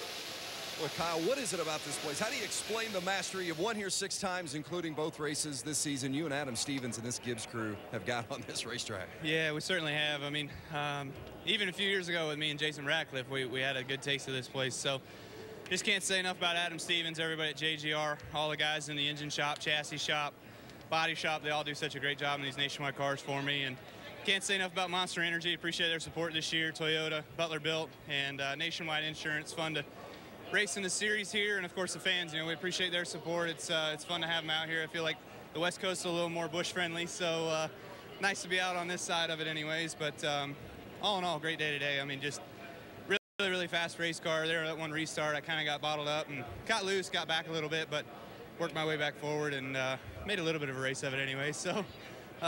You know, just dominant performance by these guys. They do a good job for me and makes my job look a little easier. You had something to do with that too. Some bad luck for Brad Keselowski today, and as you look at the Owners' Championship, you go to the final race of the season. The 54 is just 4 points behind the 22. What kind of motivation does that give you for Homestead? Well, I didn't know where the points were going to wind up. I saw his trouble, obviously. I hate it that you know, you have trouble like that when you both are racing really well and racing for potentially a win together. But all in all, you know, that's just what the sport's all about, man. Last week we had bad luck, and you know, just wasn't any of our doing. Just stayed out, got too loose on the long run, and wore the right rear slam out and, you know, spun into the fence. But guys turned the car around, got us back out there, and tried to salvage as best as we can, which 22 did that as well today. So you go into next week, you push hard, you do the best you can, and you try to come out there with as many points as you can and see where it all tallies up at the end. It's going to be an exciting championship battle next week at Homestead for the owners' points. But today here at Phoenix, it's all Kyle Busch winning here for the 6th time. He saw, and he literally dominated. The spoils of victory. And the championship standings now for the driver's title heading to that finale. It was 6 points between Austin Dillon and Sam Hornish Jr. starting this race. Now it's 8 points. After Hornish, with an ill-handling car, his crew chief making the call to leave him out on the racetrack. They went from 13th to 2nd. They finished 5th, while Dillon got shuffled on the last lap from 2nd back to 3rd. Jamie?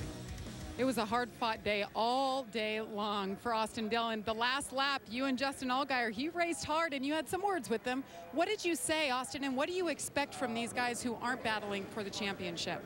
They're going to race hard. I mean, it's just in the nature of race car drivers, so you can't get too upset. It's just, you know, running for a championship, like you said, and I think he got in, but he said he didn't, so I'll have to watch it later. But I'm happy with our guys. They did a great call during the race. You know, we kept up with track position all day, had a good car, just not good enough to run with Kyle. It was a good day other than that.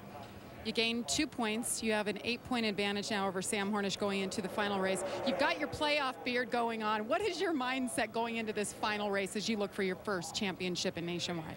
Just stay focused, you know, don't sweat anything, just go after it and try and bring it home. It looks like Justin getting into it right there. I was watching it. I don't know if he did or not, but it didn't look like it in the replay. So it's just hard racing, and I got to expect it from here on out. You know, it's a tough championship battle, and hopefully we can win this thing. Austin Dillon brings it home 3rd. Let's go over to Doc. And what an afternoon for Sam Hornish. Sam, talk about the gutsy call by Greg Irwin, which gained you about 10 spots, and then your aggressive drive at the final 25 laps to be able to hang on to 5th place. It was tough because we were up and down a lot today. Our Alliance Truck Parts Ford Mustang was not as good as we wanted it to be, but it was much better than it was yesterday. So just real proud of all the guys that work on this car, the guys that pit it, you know, did a great job for us. And we had a whole bunch of people out here from Alliance Truck Parts this weekend, you know, kind of half celebrating our victory a couple years ago. They all came out and did a dinner then, and we did it again last night. And while it's not going to victory lane, it is kind of a victory compared to where we were at yesterday. And just hung tough there. Matt Kenseth, you know, what a champion race car driver. He ran me real hard there, real clean as well. And you know, I had a lot of fun racing against him. Wish we were faster and we could have went up and, you know, at least competed for a top 3. But just one of those days. Now, you won 3 IndyCar titles in close battles down to the wire. It is now 8 points between you and Austin Dillon. You said, all I want's a chance going to Homestead. How confident are you can go down there with guns blazing and come out the champion? I'm pretty confident of it. We had the opportunity to go down there and test, so I feel like we've got that on our side. I like Homestead. It's been really good to me in the past. And, you know, we're going to go out there and we're going to do it to the best of our ability. You know, this morning I said, I don't know if we're going to be able to gain any points today, but what we need to do is keep it manageable when we go to Homestead. And 8 points, while it's a lot more than what we'd want, it is manageable. And we can go out there and we can race hard, and, you know, we lead a lap, lead the most laps. You know, we're going to have a shot at it, but, you know, you got to beat Kyle Busch first. So we're gonna go and try to see what we can pull out here. All right, Homestead's been a good track for him. It's manageable, Alan. He also said they're going for that championship next week at Homestead. So that the Drivers' Championship picture, having just talked to Austin and Sam, the Owners' Team Championship. Well, Brad Keselowski running in 5th place at lap 142 when Brian Scott had trouble beneath him in turn 3, clipped the left rear of Keselowski's Ford and sent him into the wall. Brad's team making repeated pit stops and fixing that 22 car. He came back and finished in 19th place, and after the race, Brian Scott, as you could read the lips there, saying, I'm sorry to Brad. And standing by with Brad now is Dave Burns. And we also heard Brian say he probably didn't think he could make it any better. 19th is the finishing place and down to 4 points for the Owners' Championship. Brad, what are your thoughts right now? Just disappointed for Roger Penske. You know, he's put a lot of effort into this nationwide program, but you know, some things you can control and sometimes you can't, and that was just a situation we couldn't control. So going down to Homestead, I can't remember. Are you going to be in the car next week and think you can hold it off? No, Joey Logano is, and you know, he's had, you know, to me, just as strong a track record as I have in this car. So it's a great team. We had a great car today. I would have liked to, played out the finish of that race. I don't know if we had a shot at running with Kyle, but with a few adjustments, maybe. So, just wasn't meant to be. Brad Keselowski, one of several drivers in the 22 this year. They take that Owners Championship lead to Homestead. Jamie? Justin Allgaier brings it home second. His best finish here. You were third in the spring. Great run overall. Take us through the final laps there. You're battling a guy who's going for the championship, obviously. Yeah, it was a great day for our brand Camaro. We had a really good car in the spring and brought a lot of those notes back. Even though it was a different tire, felt like we had a really good car in practice and battled it out all the way to the end. Austin and I were racing really hard, and we're trying to stay in the top 5 in points too. So, it was definitely a good points day for us and a lot of fun racing Austin. We had quite a few times there we were racing and throughout the day. So, I can't thank the guys back at the shop enough. They've done a great job, Turner Sky Motorsports, and this whole Brandt team has just been on a rail. So, looking forward to next week, trying to stay in that top 5, like I said, and go to the banquet and go represent our team well. And thanks to Nationwide Insurance, because this is the funnest race I think I've ever had at a short track. So it was a cool day. We love fun down here. Alan? Well, Justin did a great job and came home with that great runner-up finish today. So we've wrapped up Phoenix. We look ahead to Homestead, Miami now. What do you expect? Great battles for the Owners Championship and for the Drivers Championship. We got them close, and they're going to have to drive and make it happen. Yeah, I heard Sam Hornish talk about how he needed to lead the most laps, win the race. I think they got the right mindset. If they perform like they did here today, they might have a chance of doing it. Well, Kyle Busch dominant again at Phoenix. He led 169 of 200 laps, and he scores his 12th win of the season. Kyle among those in the field tomorrow for the NASCAR Sprint Cup Series race here in the Valley of the Sun. We're on ESPN at 2 Eastern. Our telecast presented by Quicken Loans. College football scoreboard is next. This has been a presentation of ESPN. Kyle Busch dominant again at Phoenix. The Owners Championship close. The Drivers Championship close as well. Headed to the season finale next Saturday.